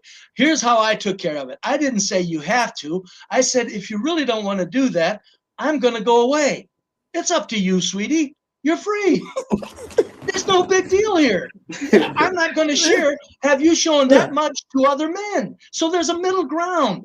I'm not going to bikinis in the beach. Hell no. No. They knew that shit. Don't try that with me. You're my woman. You're not going to show that much of yourself to other men, or that means that you don't want me, and I'm fine with that because I'm real good at being single. So the middle ground is this. What you say is very true. You have to put up a boundary on what a woman does with her clothing. That's very true. What makes you comfortable? But you don't get to insist. All you get to do is say, if that bugs me, I will leave. That's real effective. And then you got the other women. And here's the beauty of this Islam thing. These women are already kind of into like, well, we don't need to show ourselves that much. Be brave. Be brave. Hold on, let me read this, and I want you guys to. So this guy is very triggered. He said, "I think Gambia need Yaya Jammeh back. That the place is a mess." So he's saying because of this is a mess, so they need the dictator back. What do you think about that statement? Be brave. Nobody's getting. You cannot keep another human enslaved and make it work, no matter where, no matter how. I don't care if it worked for 1,000 years of Islam. It didn't work because it wasn't working, because nobody knew who love was. Do we understand the magnificence of true love here? That's what you're after. And to get that, you have to set that woman free. It's scary as hell. It is. I'm not kidding. I get it. Because I can't tell you, when I told him to loosen up that clothing, I'm leaving, I didn't want to leave. But I said, you know what? You were all hooked in, but you had to put your foot down. That's right, and you just roll the dice, and you know what? I won. They dressed damn near like nuns for me. More. Everything here. If you sometimes want to go by the, a law that's written over 500 years ago, 1,000 years ago, that's gonna be a problem. Like the Wahhabis, like I grew up in the Wahhabi sect. Mal, before they had those, mashallah, we were the few family who, we wear our pants don't reach our ankle. You only saw that was it before it became popular. The thing with Wahhabis is they take the literal meaning of the Quran. That's why I don't accept a lot of things they do, because obviously Abdul Wahab even came just recently. This dude just came recently. You have Sufism. This is why North Africa, and most of West Africa follow the Sufism literation of Islam, way of Islam. So in Saudi Arabia, after the creation of the Saudi state, they stick in the Wahhabi, school of thought of Islam. Abdul Wahab was just recently. Abdul Wahab is less than 200 years old. You understand? So the West Africans and the North Africans are Sufis. Most of them are Sufis. But now the people, the boys we have, we send them to Saudi after reading the Quran in Saudi and doing the university. When they come back, they follow that strict level, literally understanding of the Quran and the Hadith, and they become very violent, on top of people, and they want to, tell our forefathers were even not Muslims, they were Jahils. Sometimes, it's crazy. Those people born them and teach them how to read the Quran until they grow up. They start telling those people they are not right. So that's why I don't agree with those. Islam also gives women freedom, and that's why people don't. I'll talk about this point. Islam gives women freedoms, meaning that inheritance. That more. Are you kidding me, more? No. Okay. Let's let him finish. Let him finish. Go ahead, more. Okay, let him finish. He's talking. Islam gives women freedom. He said. Okay, go ahead. I'll finish the point. So the first point again, it depends on the context of freedom, right? If you're going to use the context of freedom, are you going to use it on a modern morale, like meaning today's time, or are you going to use the context of freedom, overall? But that's another argument. The first point I was going to say is inheritance. All of the inheritance tends to go to the women of the house. The second point I was going to make, I'm going to make this quick, that's why. The second point I'm going to say is in terms of like freedom of religion in Islam, the wife can also work within a home, meaning that she can work and her money is her money. But the husband's money is always going to be her money. She's entitled to it. A husband can't go to her and tell her to give her some money. It's her choice. So the money that she has or she worked for, directly hers, nobody else's. But the husband's money is everybody's money. Is this Yeah, I don't know Somali in if that's Islam not or the Saudi in Islam. Yeah, in I have Islam. this Muslim. I have this If that, Muslim you know, lady wait, who doesn't cover you know, who wait, doesn't cover up at work, but she you want to know, cover up at home. Is that a problem? And she's working, no, and she I'll says get she to that. I'll has get to to that. work. Wait, Judah. If she's covering up at home and not work, then I don't know. That's maybe a different story. But It's in not a most different. I mean, situations, you're not. I mean, Judah, wait. come on, man. You guys, In most Muslim people, situations, man, Judah. stop that stuff, man. No, but Judah, wait. In most situations, like, you know, the wife and her money belongs to hers. That's I don't know if that's a, if you guys would call that freedom. Of course, that's freedom. Wait, more. You said Yeah. if they, so you're talking about money part. Okay, but you see, like you already decided for yourself from what that woman was saying, right? You said, "Oh, you have no problem with what she's saying, but you know, No, I don't have a problem with no. her Hold on. You said you said two things in that sentence. Go ahead. Nothing is wrong with it, but then you said she didn't have shame. No, Afridamus, I added context. No, but what I'm saying, but you see, just let me finish. That shame that you speak of, that is subjective. You are trying to, you know, on others, imposing on her what she, you know, what would be decided, what would be called shame or not shameful. You see what I'm saying? It's just that means you're, you know, a man is over the woman. A man get to decide what should shame her and what shouldn't shame her. No. But if you want to get what he's saying, what he's saying in the household, I was going to say in the household. Let me say this. I was going to say in the household, it's usually the man's authority, meaning that the man makes the decision. Like, you know, if like, but there's always the man. The reason why the man makes the decision is because the man is always trying to look for the best within the family. If he gets married to that wife, if he gets married to that woman, then you know it's in the Quran that you cannot lay a finger on your wife, so you cannot beat her in any single.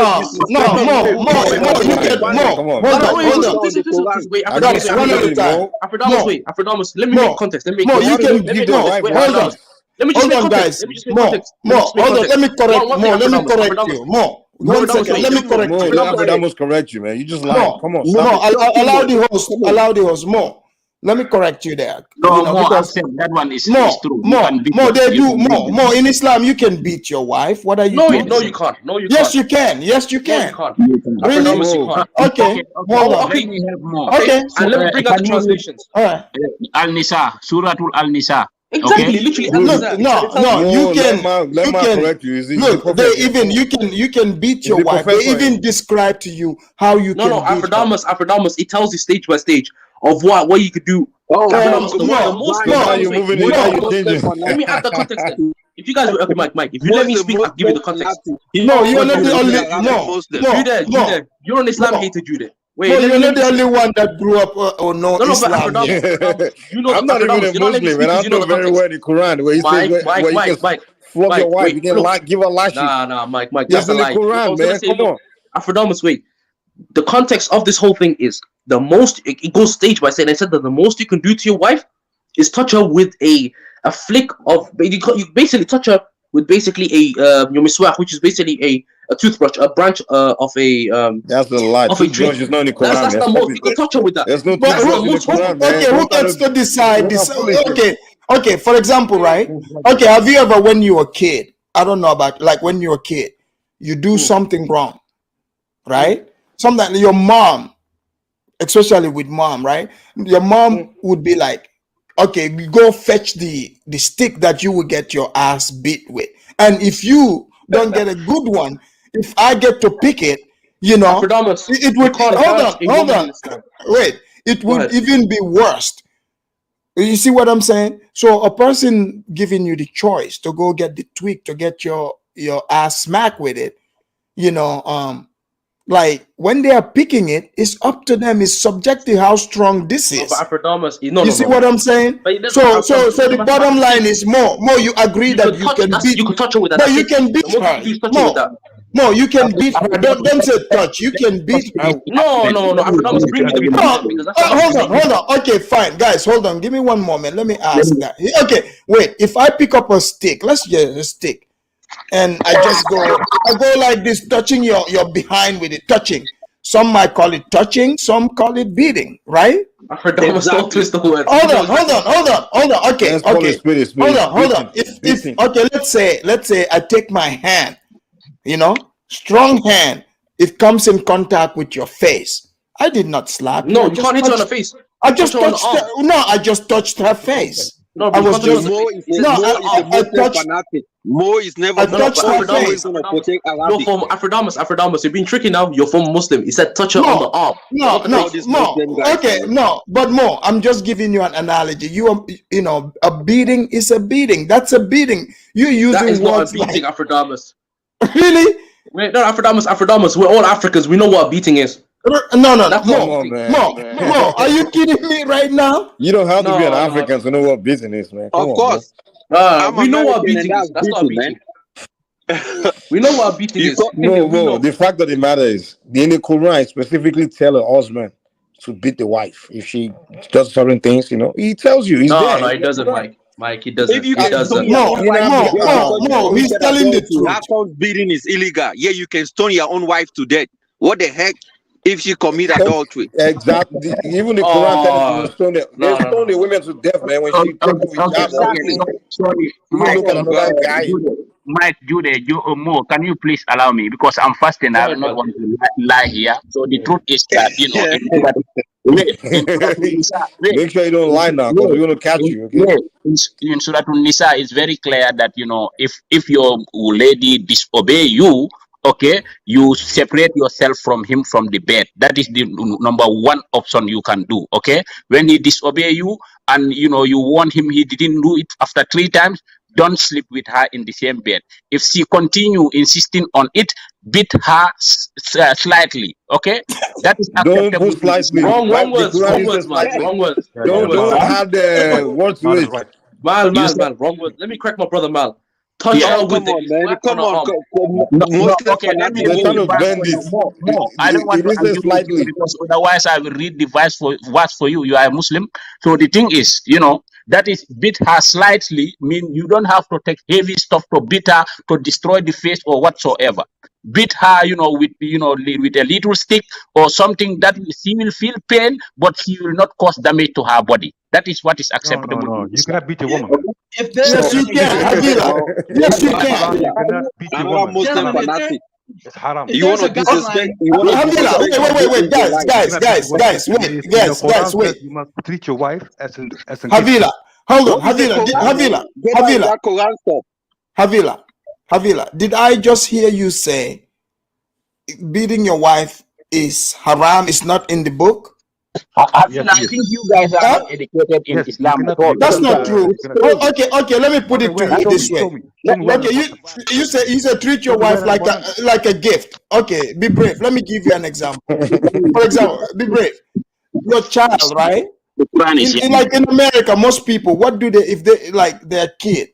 If you do bad, they love them. The gift they give the child, the toys. Don't you take it away from them for a minute? That's all.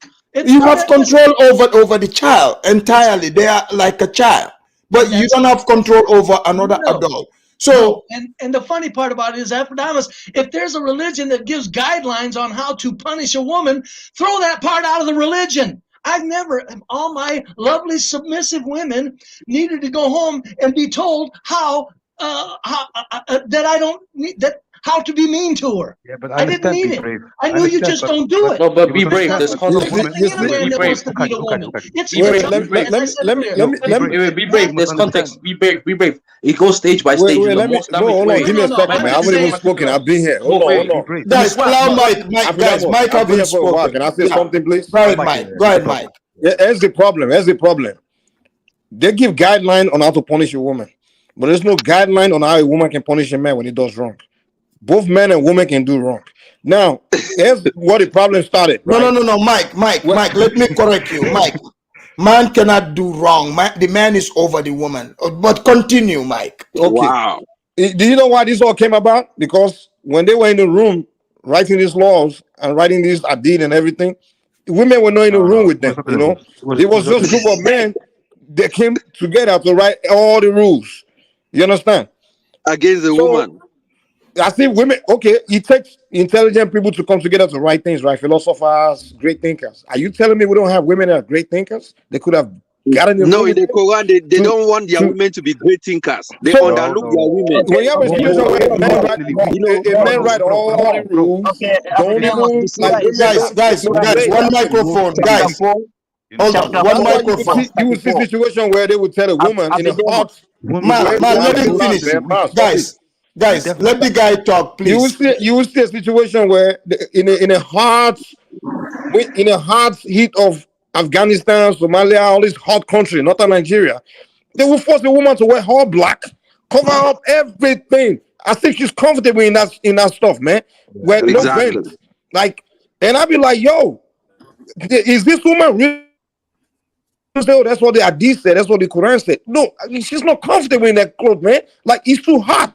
What does she have to cover everything? And this man, if you tell them to wear the same thing, they won't wear it, you know? So it's just, I think they need to revisit the day they wrote the Quran and invite women in the room. At least, I'm not saying invite about it, Mike, is that this Fulani people at least had an input, because if these women they had input into all these things, they won't have all these problems. Like, Mike, you heard the woman's input, giving the education, and you see some are responding to that. But Judah, you were gonna say something. Yeah, what I was about to say is these Fulani people in Somalia and all these Muslim Africans, they took this Arabic religion and took it far way longer than like they want to implement everything that says the Quran. I mean, written by Arabic people, they want to implement everything. They talk as if they are the ones that wrote the Quran and stuff, right? And these are the same people that were bashing Hebrew Israelite yesterday on this panel. Now they want to protect their own Islamic religion. It makes no sense at all. You know, you want to come here and talk bad about other people's religion and say, they are not Hebrews and stuff. Yeah, you want to come here and say, oh, the Quran says this. Where's your book? Let him finish. Guys, please allow the guy to finish talking. Let me talk. Let me talk. I have the right. Don't interrupt. Let's not talk over each other. Allow the man to talk, please. Exactly. I mean, these guys come here and say, oh, the Quran this, yeah, they disrespected Hebrew Israelite on this panel. I mean, I don't have no problem with your religion as well. But these are all religion that was brought to us by the Arabics and the Christians. Why not abandon this religion and go on your African religion as well and do your practices? You know, you cannot force women to be wearing all these clothing in hot, Somalia had sun, and you guys go ahead and do their business. You don't even check on them if they really like it. It makes no, it's a problem in Africa that we need to clean these things out and get on another religion that we allow women to show themselves. Let me finish, man, and allow women to show themselves and express themselves on social media, and that's just it. Go ahead, Avila. Yeah, I got a question for Be Brave and Think. For who? Be Brave. Okay. Yeah. You said before, like the women, you must let them go if you want to find a true love, right? Yes. Yes, but some women are easily influenced. Well, then you picked a stupid woman. I mean, I don't know how. There's nothing to that. You can't break this law. Women have to be free if you want true love. Yeah, but that's all. And here's the thing, and I do have to go. Let me say this on my way out. Damn it, fellas! If if a man is a good man, the woman just automatically submits. You don't need any text. You don't need anything. She just does it naturally because she knows in the end she's going to need that man for, if nothing else, to protect her life. So there's no worrying about it. If you are a good man, you are the man of the house automatically. And if she's a nag bitch, you need to get rid of her anyway. Thank you, fellas. Thank you, Be Brave, for coming. Okay. All right. Afridamus, can I go next? Can I come in? Hold on, Mal, and then more will come to you. Go ahead, Mal. Yeah, so the thing what we are talking about is like whether Islam allow women to be beating. I said Islam said it, even is in the Quran. It's not even in the Hadith. If you go to Surah An-Nisa chapter 34, the Quran simply said very clear, as to those women who are part of who are disloyal or do ill conducts, refuse sharing bed with them. If they continue, spank them lightly. It's very clear. So I don't know why Havila and this guy is refusing the truth of the Quran. You cannot deny what the Quran say. You don't. You just accept it and then argue on things later. Rephrase But it again. you don't refuse what the Quran say. Wait. Say it again. The Surah. Surah Say it again. Nisa Say it again. 34. Yeah. Can you read it? Go and check your Quran and read it. No. I Some people always say, "Go get your Quran, your Bible." I wrote it. I is it mine? Come on now. Let's not say, "Go get your Quran, go get your Bible." It's not my Bible. It's not my Quran. It's somebody else that wrote it, man. It's another man like me that wrote it. I don't have to go get it and follow it. So what do you want me to do? You want me to read You have it for to use you? your own brain to write your own book, write your own law. You don't need to. A guy named somebody somewhere 5,000 years ago, whatever. However long. Habila, just It's like to read write a book it. and write It's there, laws according chapter to his own 34, desire. Surah Why do Nisa. I have Very to live by easy. that? You don't have to argue with me. Just read the Quran. It's there. You see, you check it by yourself. I don't know where you guys read your Quran from Somalia, but you guys don't know the Quran at all. Man, What why is do you have to wrong? follow the Quran? You cannot That's my spank your question woman, for you. bro. Why do you have Huh? to follow In the the Quran, It's Quran? you in the cannot Quran. spank Why a You can't are you woman. still think for yourself? refusing. You You are have to still go by the refusing Quran? the Quran. Guys, one mic, Can't even please. hear you. The Guys, least thing a Muslim will do is refuse what is in the Quran. You can refuse the hadith and whatsoever, but this is specifically in the Quran. Now you are here refusing the Quran. I said, go to that chapter, Afridamus, Google it, chapter, Why chapter 4 are of the you following the Surah Quran? That's my Nisa, question for you. verse 34. Read it, and everybody will hear it. And Look, Mal, you're correct, and Havila is just in denial. So, No, that's not true. That's not true. well, the Havila, I Quran is don't know not true. what book you are following, but The Quran is not true. I don't know what type of Quran according to you read Surah, in Sunnah. Somalia there. I'm Sunnah, Hanafi. oh boy. Okay, let's bring in LA Wilkes, guys. Don't embarrass us. We have light skin black in here, So, LA Wilkes, welcome to the Afridamus Report. Hello, sir. Welcome to America. And if your wives was like that young lady, y'all wouldn't be so angry right now. Wait, LA Wilkes. So, do you think that woman, did you hear anything wrong that she said? And are you surprised that the husband is happy? The Negro's voice is all relaxed. Well, she's disgusting, and she need to be ashamed of herself. I'm going to Ghana any day now, and I'm gonna let her know about herself because You mean Gambia? Same thing, same country. Oh, hold on. Oh, wait. You going there just to tell her that I'm she's going there disgusting? just to tell her how nasty she is. No, you can just do that over the internet, No, sir. I gotta go there. Sir, you can just do that over the internet. You don't have to go all my the internet way connection is bad. I can't go. I gotta go over there to find out. to find out the information and tell it and then come back. They come back and tell y'all what she said because she's disgusting. How dare she give her husband head in the morning time when he come home from work? That nasty stuff. You don't want no girl like that. And also she's another nasty thing she's doing, LA. Yes. She's talking about, coming up with this nasty idea of, getting her another wife and she gets to pick the wife and bring her in, and she's Muslim. You got to be kidding me. Yeah. You know what? Now when I stay over there for a month, I'm gonna let y'all know. Afridamus, you just chase the Muslim guys. Wait, LA Wicks, a whole month?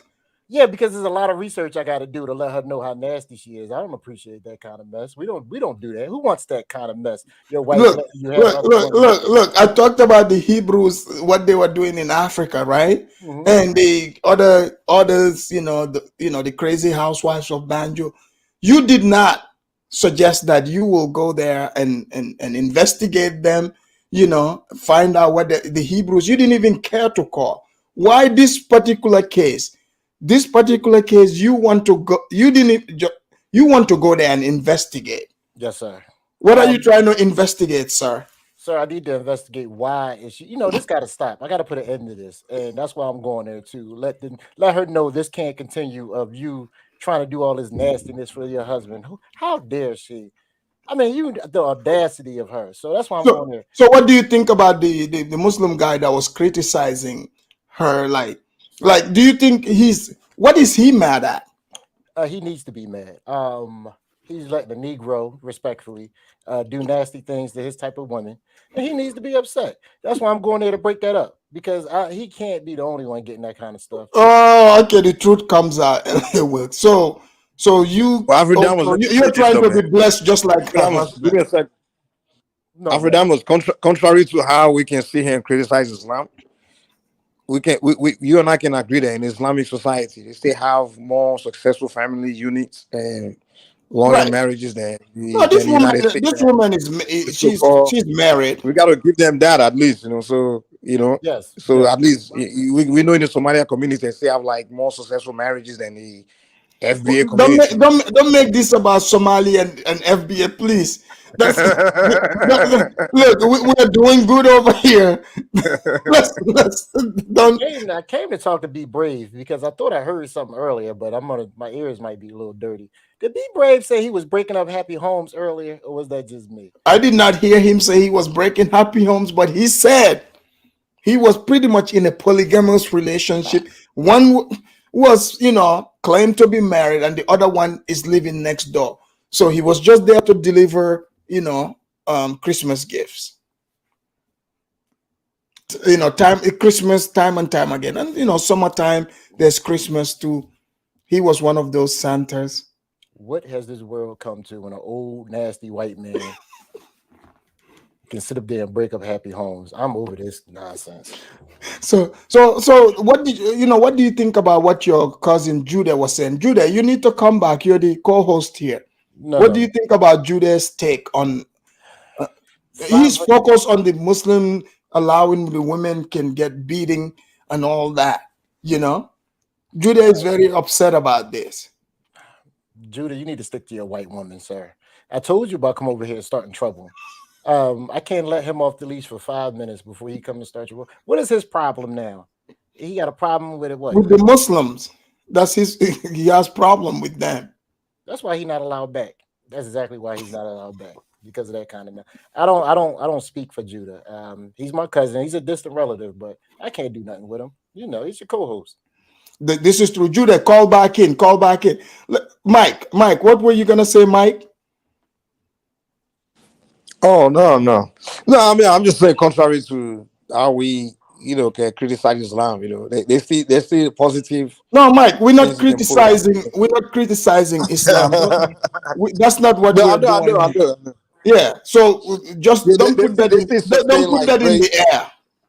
Great number of successful family, successful marriages, and this woman is married. What she's preaching, is she not preaching strong families? Maybe, to be honest, a lot of these in Muslim countries, these men are having happy homes. They're happy. So as a man, I can't really get mad. They these men are, they're enjoying their marriage. No, we're not saying they're not. All we're saying is because this woman, she comes out talking about all this nasty stuff. When the husband comes home, you go on your knee and hold on. Let me finish. Go on her knee. How dare she? To blow positivity into the man. Then go take a shower, give him some food, and then come and give him the snack. So they are saying that why is this woman coming on the internet? This guy saying now men are going to be expecting this from their wives. He is a man. Why is he upset at other men expecting that from their wife, from their own wife? Was she white? What race was she? Yeah, I think that guy was really Arab. Ridiculous for saying that part. She's Arab. Yeah, so when I go to Arab and find my wife, I'm gonna let her know that I don't want that kind of mess. So she's from California. Oh, you don't want that kind of woman? No, I don't want that kind of woman. Where's she from again? California. Yeah, when I go to California, I'll tell you right now. And she moved to Gambia now. Yeah, but I'm going to Gambia. Why is all these people moving to Gambia? What's going on, LA? Well, we sent y'all Lizzo. Y'all wasn't happy with that. Gambia. You guys got a lot of long stroke Afridamus over there. Mike, we didn't mean to send y'all A lot her. of long We strokes want her Felices back. over there, man. We didn't mean to send Hey, you Afridamus her. though, man. That was a mistake. Afridamus, this is what I think. I think like that guy that was responding. It's like when that lady's saying that, he's kind of picturing his daughter doing that kind of thing too. Right. That's what it's like. He's like, where's the father? See, Yeah, so I think you yeah. Not all men will be comfortable picturing their daughter. But why would he? No, But why would anyone even go down that rabbit hole? Like that's weird. It's like you just know nature is gonna take its course. No need to get your mind dirty like that. Like why go down that rabbit hole? You know? Yeah. It's like, for example, sometimes it blows my mind. Like when some people, oh, what if it's your mama? But it's not my mama though. Like, like what kind of stupid, it's not my mama. So it's like so you're walking around here looking at other women or thinking that's your mama. No, it's not my mama. This is why my relationship is not the same, as this with this person. What, you're gonna walk around and smack your own mama's booty? You know what I'm saying? You don't do that. Do you see a big difference between what that lady did and what what's her name? All these female rappers like Meg Stallion, all these Meg Thee doing Stallion. records. Oh no, those are sluts. Meg Thee Stallion. No, those are sluts. Those people are. How do you know they're sluts? Do they? Look, do it in your face? They're just talking about it. Maybe they look. This woman is happily married. There's proof fact. She's happily married. Her husband is married. No, see, they are happily married. In fact, they are looking to bring sister wives. Do you know what Megan Thee Stallion is over here running around with Negroes that I don't know what. But we don't know she's doing that. Well, she refused to do something to get herself shot in the foot. That much we know. That Muslim woman. Did you ever hear her husband complain? The Negro is in the video. Megan Thee Stallion's boyfriend or husband. I don't know if she's married. No, not a boyfriend. They are married. She's saying, They are married. She got him raising rabbits. You know he happy. What kind of man gonna raise a goddamn rabbit?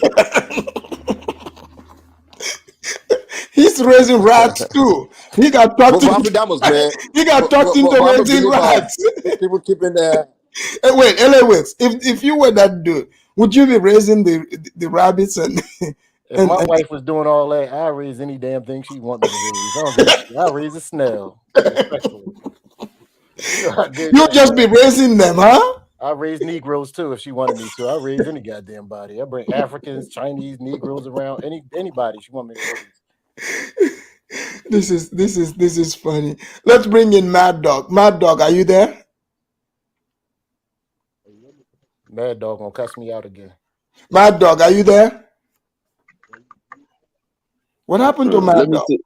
Let's bring in Julian. I don't know what happened to Mad Dog. Let me say what's up to my brother Ella Weeks, man. Ella Weeks. This is Judy, bro. You know, I know who you are. I bring the heat. Judy, I bring the heat sometimes, but you see, I bring the heat, right? And nobody takes Judy down like that, So Judy. LA Wicks wants to go to Gambia, Ghana himself to investigate. But when I talked about those other Jezebels, he said keep those ones and the Hebrew Israelites. He didn't even want to comment. But this one, he wants to go and investigate. Why? Do you know why most African American men, when they see women, especially how that lady is hot, they wish they will have taken over. That's their wish. They have that intention behind them, sex, and that's why LA Weeks want to go to the Gambia to investigate. No, LA Weeks he just want to bring the information. I want to bring the information back. Oh, come on, man. Come on, bro. I'm going there just for research. You know these guys, man. I hope you don't come back Muslim. Sir, I'm gonna come back Arab if she's doing all that nasty stuff. Oh, okay. Now we see what you do. But Afridamus, where are all these guys on the panel that were on this panel yesterday talking about Hebrew Israelite and stuff? Amika and all these people. Now they want to go into their Muslim hood and stay quiet on the chat. No, Amilka is not Muslim. You see him in the chat there. Amilka is not Muslim. Oh, come on, man. He's not, but he does it in the heat. I know these guys, man. He what? He does it in the hidden, bro. They are not gonna tell. Yeah, he does it in the hidden. All these people, there's no way they can deal with that Muslim. Come on, man. I mean, these are people born in a Muslim family, bro. They cannot just wake up one morning and say, "I'm not Muslim anymore." It doesn't happen like that in a Muslim community. So Judah, would you, a Muslim? I know you're not with the Muslim vibe, whatever.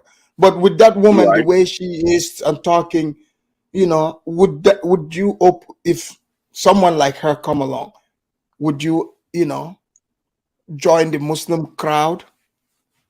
No, man. I'm even talking to one Muslim girl at my work, and she covers up when she comes to work. But at my work, you have to take out everything and put on the work clothing. So stuff like that, right? And I'm talking to her because when she takes off all that covering gown stuff all the way to her legs and stuff, is very. I mean, when she takes it out, she's a beautiful woman, and I keep telling her that. But she calls me a Jared because I'm black. Oh, she call you what? A Jared because I'm black, and she says is she Somali? She's Somalian, and she said in Somalia the Bantu blacks, the Habisha the Bantu blacks were bridges. They always lay down on the ground, and the Habishas walk on top of them to cross to the other side of the river. So I was like, holy crap! Wait! They just lay down the Bantus and walk and turn them into bridge. They use them as bridges, so they lay down on the on the river, and these Habishans have to walk on top of their backs to cross to the other side of. I was like, oh wow, that's crazy, And she's pretty, man. They put the cotton plantation to stay. They turn Negroes into bridges. Yeah, that's crazy. Get down here, nigga. Jump on in. Get on the ground. Time for bridge time. Yep, that was what they were doing in Somalia, man. Bantus. No, the Cameroonian Bantus cannot go down like that, bro. The Somalian Bantus are weak. In Cameroonian Bantus are the original. You cannot come on, man. These guys do that to you. So Judah. So what I get from there is the girl is beautiful, but because they're gonna turn Bantus into bridges. Yeah, he said. So you're not interested. Let me tell you what she told me, right? She said even her parents will curse her out if she bring a blacker guy into their home. I mean, they live here in Utah. Yeah, she said her parents will curse her out. Like they will even chase her out of the home if she brings a darker guy. I said, but you guys are from the same country, darker. And she said, yeah, but we don't get married to. If you are Habisha, you always get married to an Habisha person. Habisha isn't that's not Somali? Isn't Habisha that's Ethiopians? Oh yeah, but the light skin ones, Habisha, the light skin ones. So Judah is making up shit. I'm not making up shit. What the heck are you talking about? Because I come to say you man karang. You man kurano fangolong ferem. Now you're gonna speak Fulani. So because yalan ka wuliya for kitabo mamam betia. So okay. Man. So what I was I'm saying, most of these people you think they are Muslims. I don't understand. They don't even know the Quran. That means you don't read the Quran from Baqarah to Nas. If you read the Quran from Baqarah to Nas, you will be able to know when people speak the truth. Agree with them. Don't deny Quran. There is nothing like in the Quran. You cannot disagree with the words of the Quran at any level. Okay? Where is your Quran book, man? You guys took the Quran and took it into something. Why can't I disagree with the word? Disagree with the hadith and whatsoever the writings, because people wrote that. But the Quran, when people tell you this is in the Quran, go and check for yourself. It's there. So why do you have to argue? Have you realized that the black Africans that practice the Quran more are the most poorest and have war-torn countries than the light-skinned Arabs? Have you noticed that? why has Mohammed haven't saved these countries? Burkina Faso, Mali, all these darker skinned countries Let me are answer broke that question for you. and devastated. Let me answer But the yet question you for go to Morocco, Tunisia, these people are living, they are living good. Their society is changing. Saudi Arabia, Qatar, what's going on, man? Judah, why are you always making us Africans look, feel bad? No, because Always these Africans are disgusting. Especially these Fulani people and all these ones that want to be Muslim fanatics. They want to disregard. See, the Bantu Israelite religion will be something that will save Africa, not all these Muslim and all these, Christianity so things. Judah, in the Bantu Israelites, do the women do No, they no, no. cover? We give equal. The Bantu Israelite religion. You go to Bantu chapter 7, verse 8. Oh, It says there is equal right for every woman and there is equal right for every man. You respect, and respect is reciprocal. You allow your woman to be the way she is. You don't cover your woman up. When I see all these people want to implement what Saudi Arabia were doing to their women, then I just like, wow. So you follow all this religion, yet your own society is all messed up. Why they are living good in their country? Come on, man. Thank you, You Judah. have to Thank give you. priority to your own people. Let's allow Mad Dog also, guys. Mad Dog have been patient, and please, guys, don't interrupt him. He did not interrupt anybody. Okay, if don't even interrupt him to say hi to him. Leave him alone. Let him speak. Go ahead, Mad Dog. Yeah. Afridamus, can you hear me, bro? Yes, I can hear you, Mad Dog. Why do you always sound like you're like in some Irish bar, like in the basement or something? I'm calling from an island, innit? You know what I mean? I'm calling from underwater, bro. SpongeBob settings. You know them ways there. I'm gonna have to keep it quick because my connection is so dead. Okay, speak fast. Go ahead, Mad Dog. Mad Dog, what do you want to add on to this? This I was just topic. gonna call him in it. I'll call him earlier on. I was hoping that Mo would still be on the panel. Do you get me? Because Mal has said something. Mal has said something about the Quran or Islam does not permit you to batter your woman up. However, No, that was Mo and the other. Mal agrees. The other one said, Mal said something, and Mo was going to correct him. Mo was going to say that he got it wrong, but Mal said that the Quran does not, although the Quran does not allow you to batter your woman up, it does allow you to like beat her up a little. If she disrespects you, beat her up a little.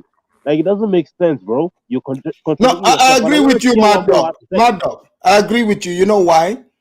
Because like if you hit the woman a little bit, she's like, "What? Oh, that's all you got, bitch." You know what I'm saying? Then what you gonna do? Other than that, beating is beating anyway. Like you can't say I'm gonna beat you a little bit. She's a woman at the end of the day, she's still gonna feel it. Do you know what I'm saying? I wanted to, because I know this is what it is. We've studied Islamic religious people all across the face of the planet for a long time.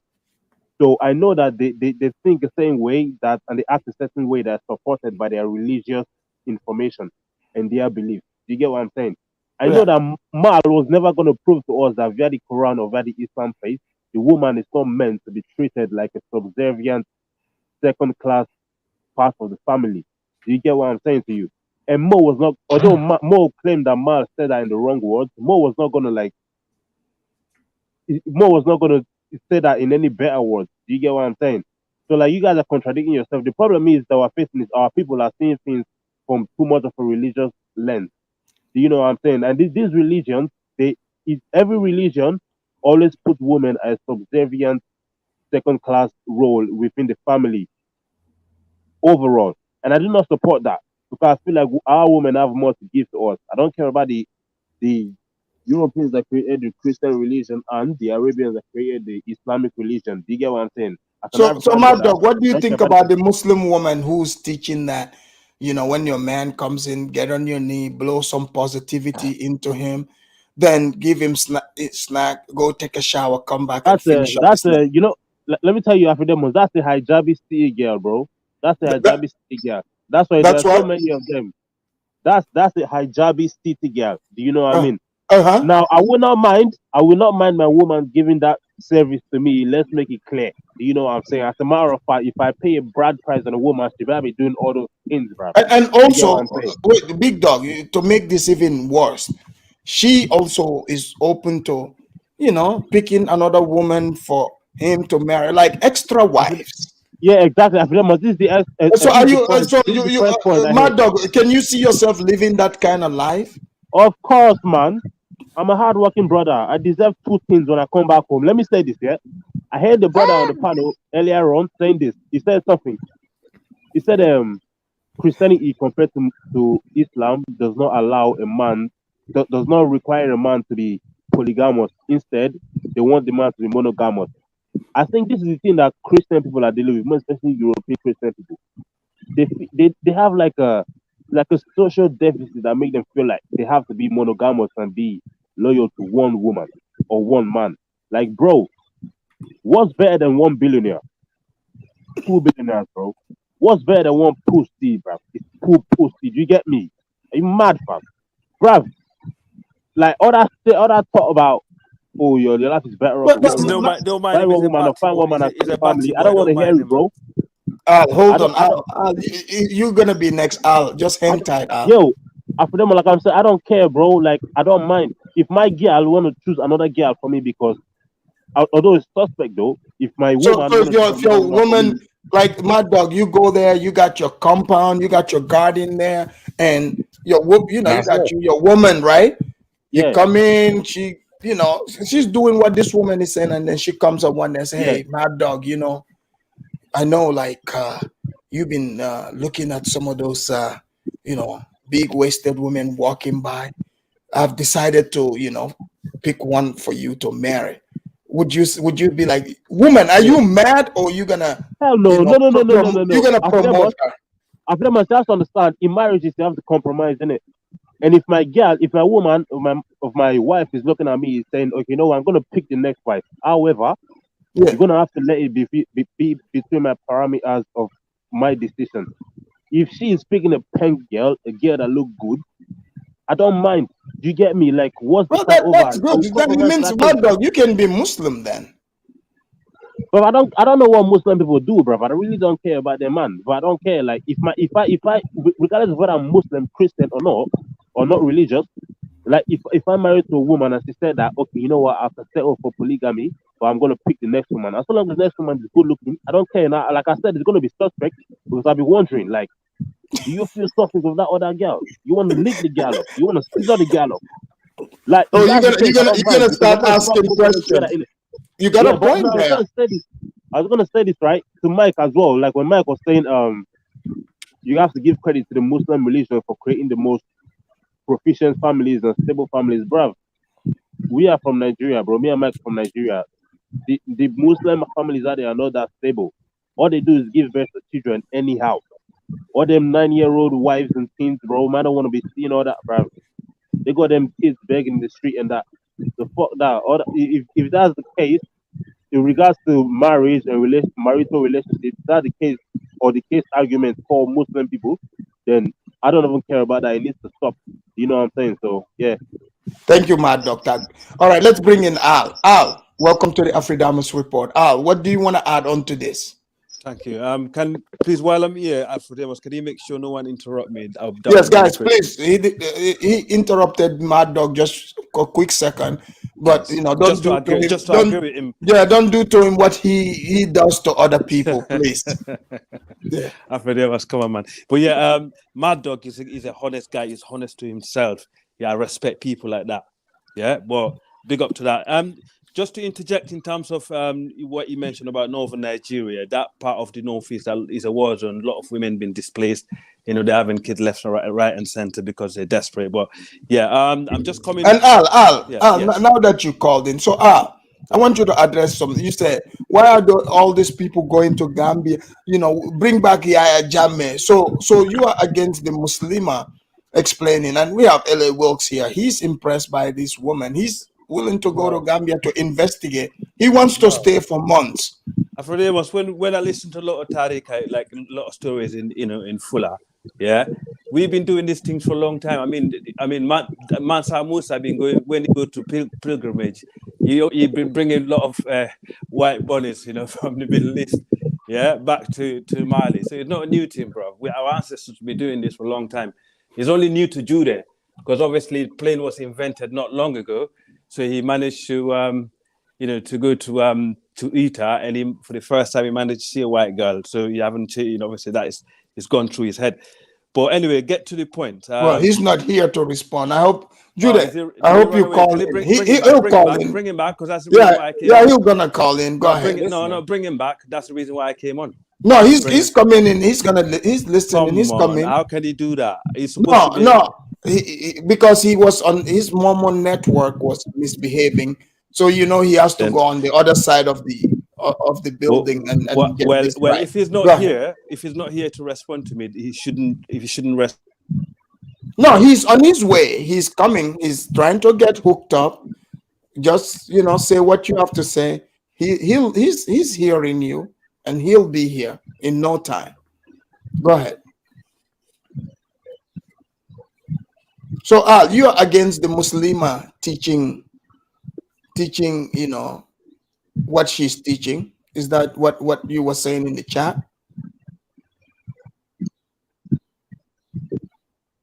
Al, are you there? All y'all Africans need better internet. I guess Al's neighbor found out he's still in the internet. Get on your own network, sir. Okay, let's bring Kabiru Kadnu. Kabiru, are you there? Hello, you there hear me? Yeah, Kabiru, where are you calling from? I did Hawaii, Oga. You what? Honolulu, Hawaii, Oga. Oh, are you Nigerian? Edo Mano. I did Edo, I did Bayelsa, I did Lokoja when I did there. Now my daddy Muslim, but he did. Can you hear my me now, daddy yeah? Muslim, but he did do like Hakim Olajuwon. You know Hakim Olajuwon. Yeah, Al, hold on. Hold on. Kabiru, what did you say? I said Hakim the Dream Olajuwon. You don't know Hakim the Dream? Yeah, I know Hakim. Yeah. Yeah, so he did do like Hakim the Dream Olajuwon. He did school in America. He do PhD for America. Then he did marry Nigerian woman. Well, what you talking about, brother? I am confused. Lord. Anyway, can I jump in while he sort himself out? Yeah. Yeah, I don't know what happened to Kabiru. Yeah. Kabiru, come back. I don't know what happened to your network. It's generally a sound guy. Kabiru network got caught in them ISIS wars in Dubai, bro. Okay, Al, go ahead. Al, I think Judah is fixing his network. Good. I hope so. He said he's on his way. So go ahead. Good. Judah was claiming that the Muslim countries in Africa are very unstable. They're poor. He said they are poor. The black poor. Yeah. All this. Yes, he did say that. All the Arab countries are. They are doing better than the African ones. Disaster. I mean, Algeria. How many years they had wars in Algeria? Yeah. But anyway, let's get to the fact. While I'm talking, if anyone have a question, they can while we're actually online, you can actually Google it, and just to make sure we got the fact right. Now, in the entire African continent, right, the Muslim countries, including the Black Sub-Saharan African countries that you call, they're militarily stronger. They have stronger economy than the Christian countries, right? They are more self-dependent than the Christian countries. All the Christian countries in Africa have been captured by evangelical Christians.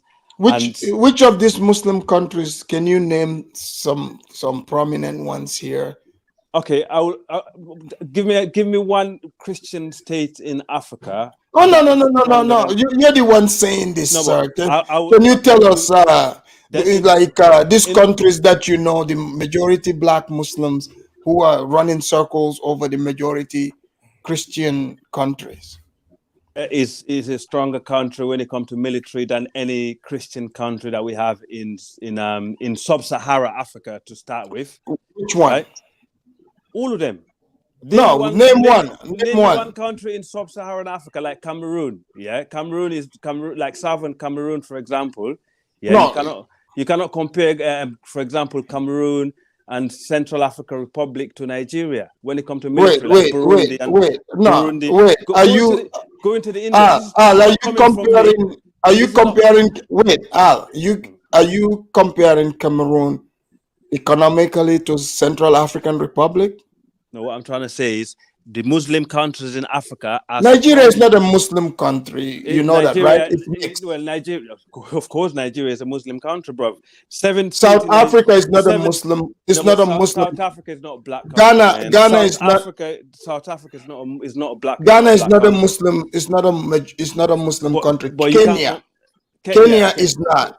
Kenya and Ghana are the only two. Tanzania, Uganda. Tanzania is that. Nigeria is 50-50. Nigeria. Okay, let me just finish, right? Even Sierra Leone is not. Is mixed. So what are you talking about, sir? What I'm trying to say is Nigeria and all these other countries that you just mentioned, yeah. And look, according to the reports that came out, the Muslim countries in Africa are military and economically stronger than the Christian countries, and also the Islamic. Yeah, this report must have been written by a guy named Abdul. I don't know. All right. I don't know where he got this report from, but I just named you. Google it. No. Let's not do Google. It's a report that came out, right? And also, hold on. Cameroon, right? Let's say Cameroon, where Judah is from. Cameroon. Economically, can name your, apart from like Nigeria, like majority Muslim country that you know that rivals them economically. That rival who? Cameroon. Cameroon, yes. Cameroon is nothing. Cameroon is no. Name one. No, Cameroon is something. I'm just trying to state facts here. I make fun of Judah whatsoever. But if we look at economics, let's look at economically. Can I answer it? When you economically, let's look at their economy. Yeah, okay. Nigeria is better than Cameroon. It's a bigger country. It's not better. Even Senegal is better than Cameroon. That's not true. Senegal doesn't have a bigger economy than Cameroon. No, Senegal is more developed and more. That's not true either. Stable. Senegal is more developed and more stable than Cameroon. Senegal is next door to me. No, but I can assure you, they are not more. They are not more developed, more stable than Cameroon. Yes or no? No, stability you can say, but when you say development, they are not more developed than Cameroon. And Cameroon, they have a lot of money. You do realize this, right? They are very rich. They export food. They export a lot of things. Yeah, but okay, they have oil. They have oil. What's their GDP compared to Senegal? Look it up. No, but I'm asking you. No. Just if you dispute me, prove me wrong. Then just don't throw figures back at me. All right. Okay. Keep talking. Let me pull that up. All right. So in sub-Sahara Christian countries, it's only Ghana and Kenya. You can say there are majority Christian countries that are doing well. All the rest of the other countries, they are majority Muslim. They're doing better than the Christian countries. Okay. So what do you think about? And also the Islamic Bank, yeah, is the biggest spender in Africa. It actually make the entire West and a developed aid, whatever they call them, yeah, it make it look like peanut money that comes to Africa. Sorry, say that again. I said the Islamic Bank spend more money in Africa than the Western countries. You Google that also. Okay, I'm looking at this, right? Right. Hold on, let me pull up the report here. Mm-hmm. So that you don't say I'm making it up. Let's see. So let's go door to door. Sorry. Okay. So are you seeing the report here, right? Country comparison, Senegal versus Cameroon. You see it, right? Annual GDP in Senegal, 27,600 40 their annual GDP. Let's go Cameroon 45,391 million. Senegal is only 27,640. So it's not even compared. GDP per capita is close, but still Cameroon is ahead. It's close. But Okay. Cameroon is still ahead of them. 1,638, and Cameroon is 1,669. Their debt, in 2020 here, you can see. I'm pointing at it. How about infrastructural Senegal. development? How about infrastructural development? Well, we gotta look at their money first, right? We gotta look at the money first. Like Cameroon has cheaper healthcare. Their defense expenditure in 2001, Senegal spent more. And Senegal, just like the same problem Senegal is having, fighting a separatist group. Cameroon is having. Senegal has the same So thing. what is it? What is the size of Cameroon and the size of Senegal? Well, dude, you're the one that brought it up. You based but it I'm off asking, of religion. what's the size of Cameroon and the size of Cameroon Senegal? is bigger than Senegal. Afridamus, these dumb guys just say Nigeria is a Muslim country. What's the size? Hey, hold on, Mike. Shut up. I'm in Mike, don't Nigeria. interrupt. Mike, wait, Mike, calm down. Let me slap you up, bro. Hold on, guys, calm respond to down. you, dummy. Hold on, guys, calm down. Let's be civil here. Okay, so you're basing it off of religion. The reason why I just want to throw that out, it's not based off of that. Like, yeah, we might make fun of certain, but Cameroon is a powerhouse. That's what I'm trying to tell you. Even with, they can have the instability in the south, but their economy is, you cannot compare it to Senegal. That's my whole point.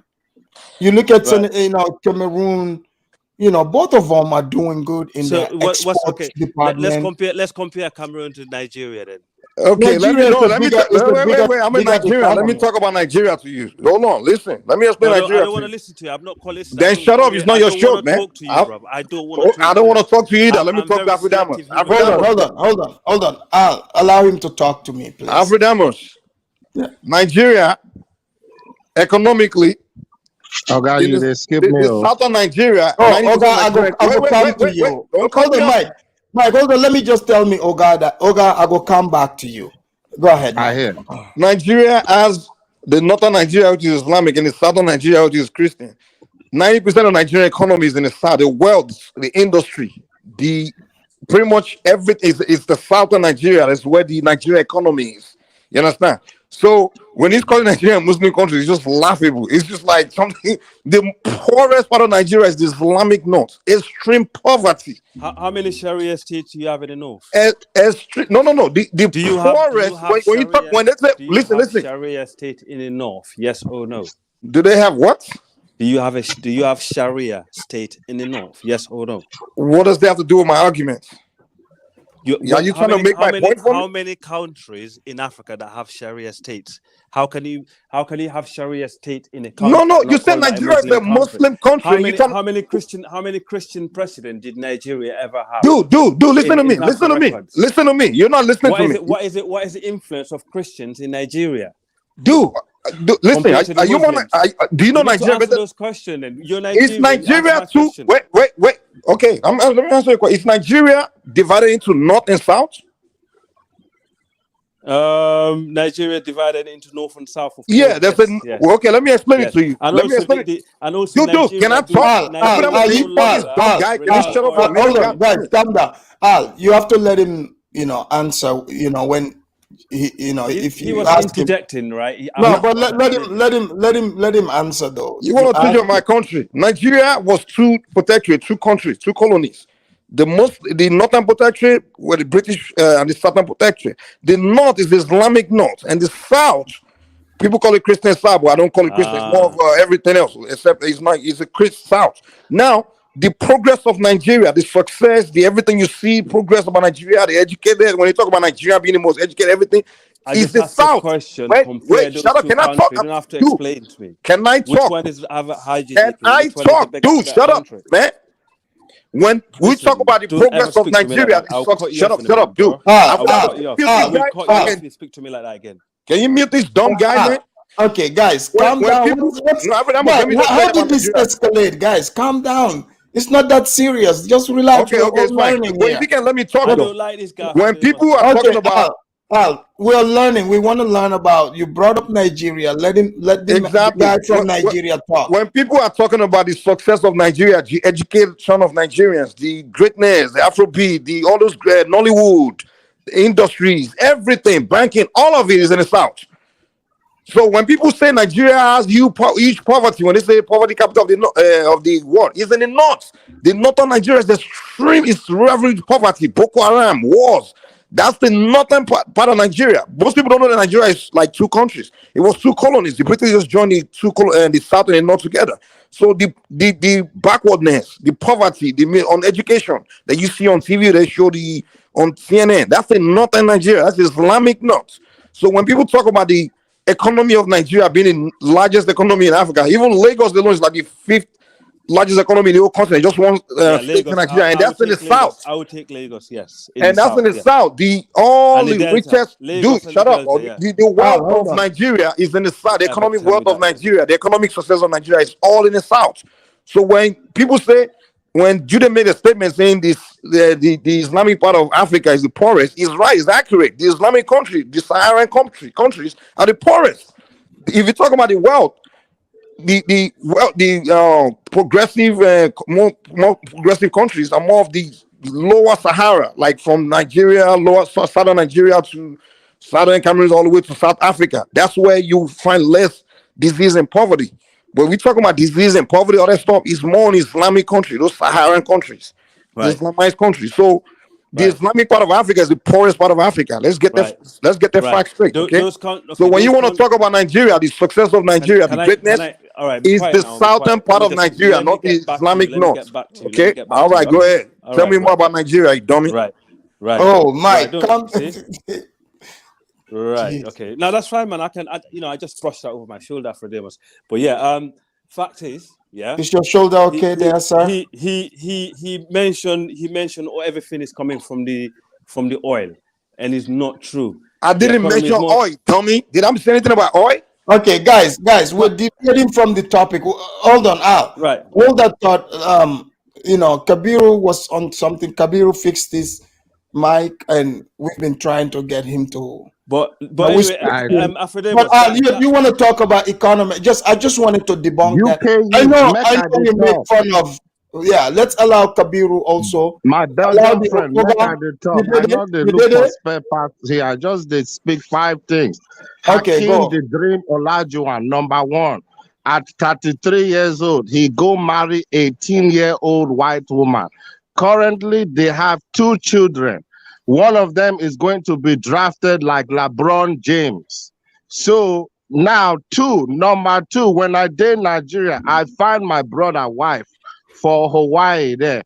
They come give her passport, Nigerian passport.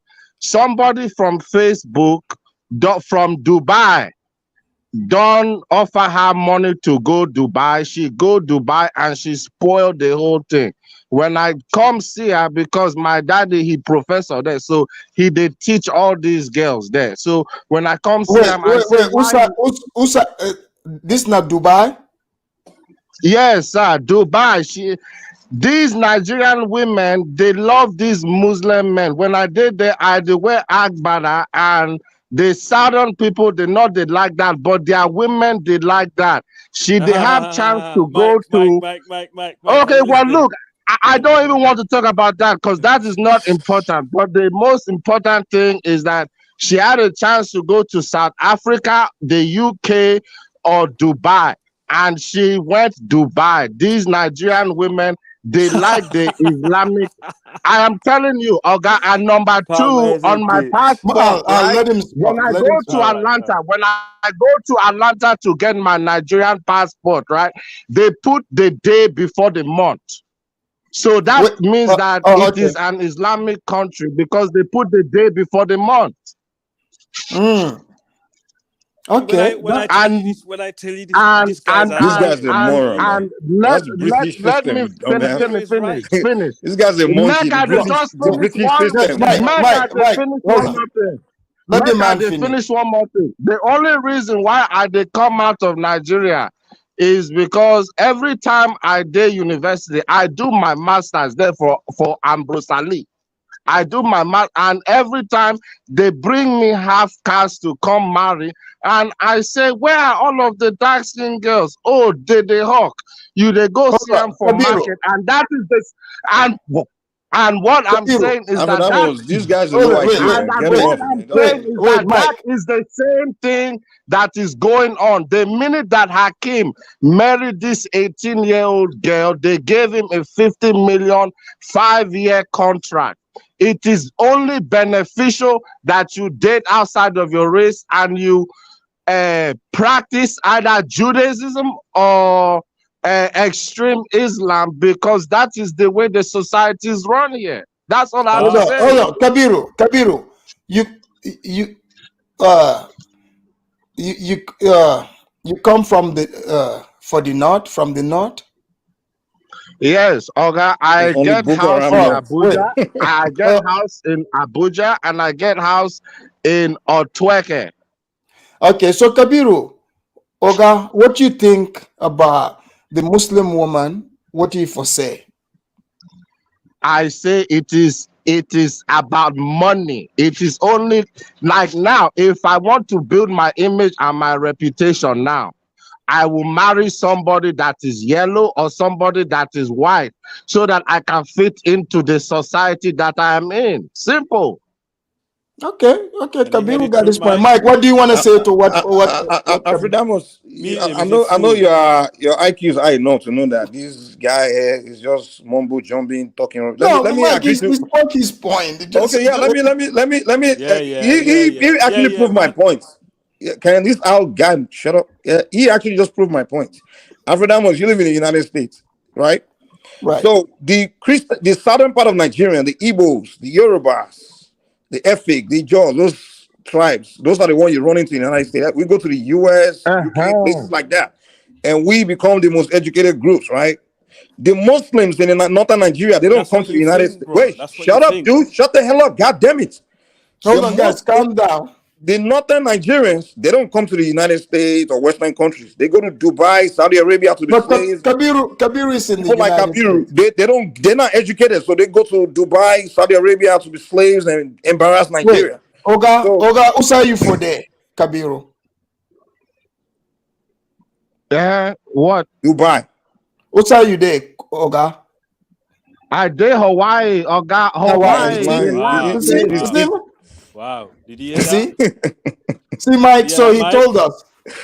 That's where they go. The northern Muslim Nigerians, they go to Saudi Arabia, all these places to be slaves. You know? But we the South, we from the southern Nigeria, we go to the United States, we go to get educated, we go to UK. You know, that's why the southern Nigerian economy is pretty much the largest. The 90% of Nigeria economy is in the South.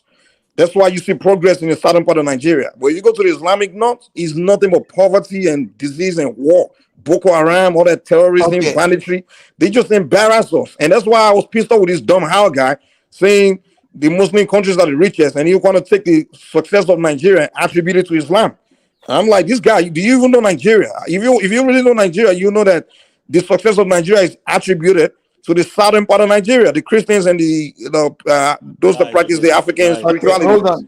Hold on, guys. The northern Nigeria is an embarrassment, man. Can I interject? Okay, make it quick so we can have LA work to drop in so we can do our closings too. Go ahead. Afridamus, you see the myth that people the southern Nigeria. I have nothing against people from the southern Nigeria, yeah. But the reality is, they keep calling northerners illiterate. Are you biased? Are you religiously biased? No, come on, man. Come on. Because you can at least give Mike credit on some, the facts he's telling about the economy. Afridamus, Sierra Leone is the second most religious tolerant country in the world. Check it. Yeah, I have no. You just like after who? Pardon? I think it's. You Google it now. Maybe it might prove me wrong Well, again. you know, you're speaking from a place that I know the place. You're right. It's religiously tolerant, but it's not more religiously tolerant than Gambia. Because you know, you've never lived in Gambia before. You answer. I've lived in both places. I've been to Gambia a few times. You know, but I know. They're on par. Most of West Africa is. That's my point. Yeah. No, most of West Africa, they don't care. You know, as long as you don't. But you don't mess with them. The myth with these people in the southern Nigeria, they call it Northerners illiterate. But this illiterate that they keep calling people that they keep calling illiterate are actually one of the wealthiest group. The Hausa are one of the richest people in Africa. Period. Yeah. But and also for some reason, what if they? All right, guys, I got like this alert that I need to wrap this up, but let's do our. You know, you got 30 seconds. No, I don't. I literally 30 seconds. When I say 30 seconds, this time I mean it because I just got an alert and I need to bounce. I mean, anyone in America, when we say bounce, meaning I gotta leave. Yeah, go ahead. Fine, I'll let you go. 30 seconds, my friend. Okay, no problem. I mean, it's totally unfair because you know you let everyone speak over me, but I only no because seconds. It's an emergency. I need to read. On that note, he need to shake the spot. Thank you, thank you, Oga, for telling. On that note, I will just leave you. Take care, yeah. Thank you, Al. Go ahead, Ole Wicks. I will let you know how my trip goes. I will be back in a month. So. Thank you, Ole Wicks. Please keep us posted. I will. Thank you. All right. Hey, Oga, make I just say one more thing, Oga. Yeah. Is that this is a very sensitive topic, so you're not going to get a lot of views because even when I did that, they say that marrying, polygamy, Islam, nobody wants to talk about that because it destroys the home. You're right, Oga. But you see, what the yellow so you're not going to get a lot of people that want to talk about this topic, like the atomic or the Judaism, because they destroy the home, and a lot of them are a part of it somehow, someplace, either through they broke their through half caste or through marriage. You know. Yeah. Thank you very much, Oga. Call back again. All right, Mike. Mike, closing statement. That Boko Haram Kabiru, I don't even understand it, man. I don't know what the hell is it. Mike, shout out to Kabiru, man. You know, Kabiru is chilling in Hawaii. You know, give him a shout out. He's lying, man. He's probably in Afghanistan learning how to blow up a plane. Like that one, what's that one Nigerian, that northern Nigerian kid that wanted to blow up a plane? Omar Farouk. Exactly, man. Those people, man, they just be embarrassing Nigeria, dude. Like, yeah, man. I mean, hey, you know, I'll just be annoying, man. He just be coming trying to run his mouth like he's an expert on everything, like, you know. No, I'll have to do the economies in West Africa and where it's concentrated. He just came on his so we all learn. Yeah, you can't like Cameroon. Like, as much as I make fun of them, you can't in Africa. You can make fun of their economy. They're not. You can't call them poor in Africa. So, yeah. I mean, he just came on and just say, "Oh, the richest country, best economics. Oh, Nigeria, Muslim country." I'm like, "Is this guy stupid?" I mean, that was so annoying, man. So, Mike, you saying that Nigeria is not a Muslim country? No, it's the Islamic north and the Christian south, or whatever you want to call it. It's not a Muslim country. You know, it's the northern part is where they're more like related to the Nigerians and the footwear. How come from the Fulanis and all those people? So Mike, I saw a post when Gambia beat Nigeria in the AFCON under 21, and I read some of the comments the Nigerians were writing. I was laughing. Oh, I think it was Guinea-Bissau, right? No, Gambia beat you guys in the semifinals. In what? Which one is it? You know, under 21 World Cup. Under 21. Oh, no one is watching that one. So, no, they are watching it, but in the Nigerian social media, I was laughing because someone is saying small Gambia, and then because I guess the coach is from the north, he said, you know, these northern people, therefore move back to Senegal and Nigeria. That's where they're from. That's their people. he said the north are related to us, the Senegalese and Gambian people. Yeah, the Northern Nigeria, they're catching up, the man. I mean, I think what they did that hurt them so bad was they rejected Western education for a long time. So you can see the gap between the Southerners and the Northerners. Like this, it's all good. Look, if Kabiru, if you're listening, Oga, call back so you for teach Mike. Mike knows be Nigeria. Yeah, they rejected education for a long time, dude. So you can see the quite different when you come to, like within the Southern Nigerians and the Northerners. Like, And I mean, Mike, people, there's no question. Mike, not only Gambia beat you guys, Guinea-Bissau too. So just But we so came back the next day and kicked that Guinea-Bissau's ass, man. I mean, hey, I don't even like to me. Over 200 million versus less than 5 million. So the 5 million wins. Thank you, Mike. All right, man. All right. Thank you. Guys, that brings us to the end of the show. We went a little over, but it was a great show. As usual, I always say this. We start out, but people bring in the topic, and as we go, we address it. But overall, I enjoyed the show. I want to thank all the viewers, those of you that are watching, those who contributed to the show, and the panelists. Please make sure you like and subscribe to the channel, just so you know, whatever conversations we have here is for entertainment purposes. You enjoy the show and you learn at the same time.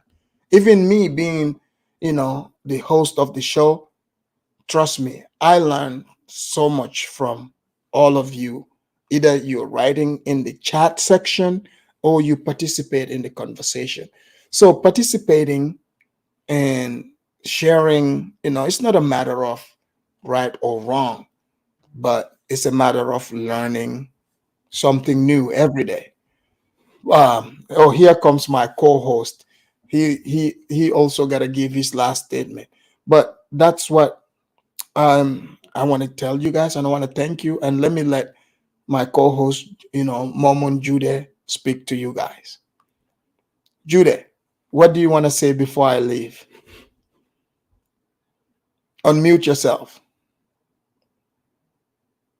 Jude, unmute yourself. Are you there? Guys, I think he's anyways, he can handle it. His network, he's on that Mormon network. Judah, please make sure you fix that because people need you to be able to come in. But until next time, ladies and gentlemen, I'm your host, Afridamus, and I'm out. I gotta go take care of business. See you guys on the next one. Peace.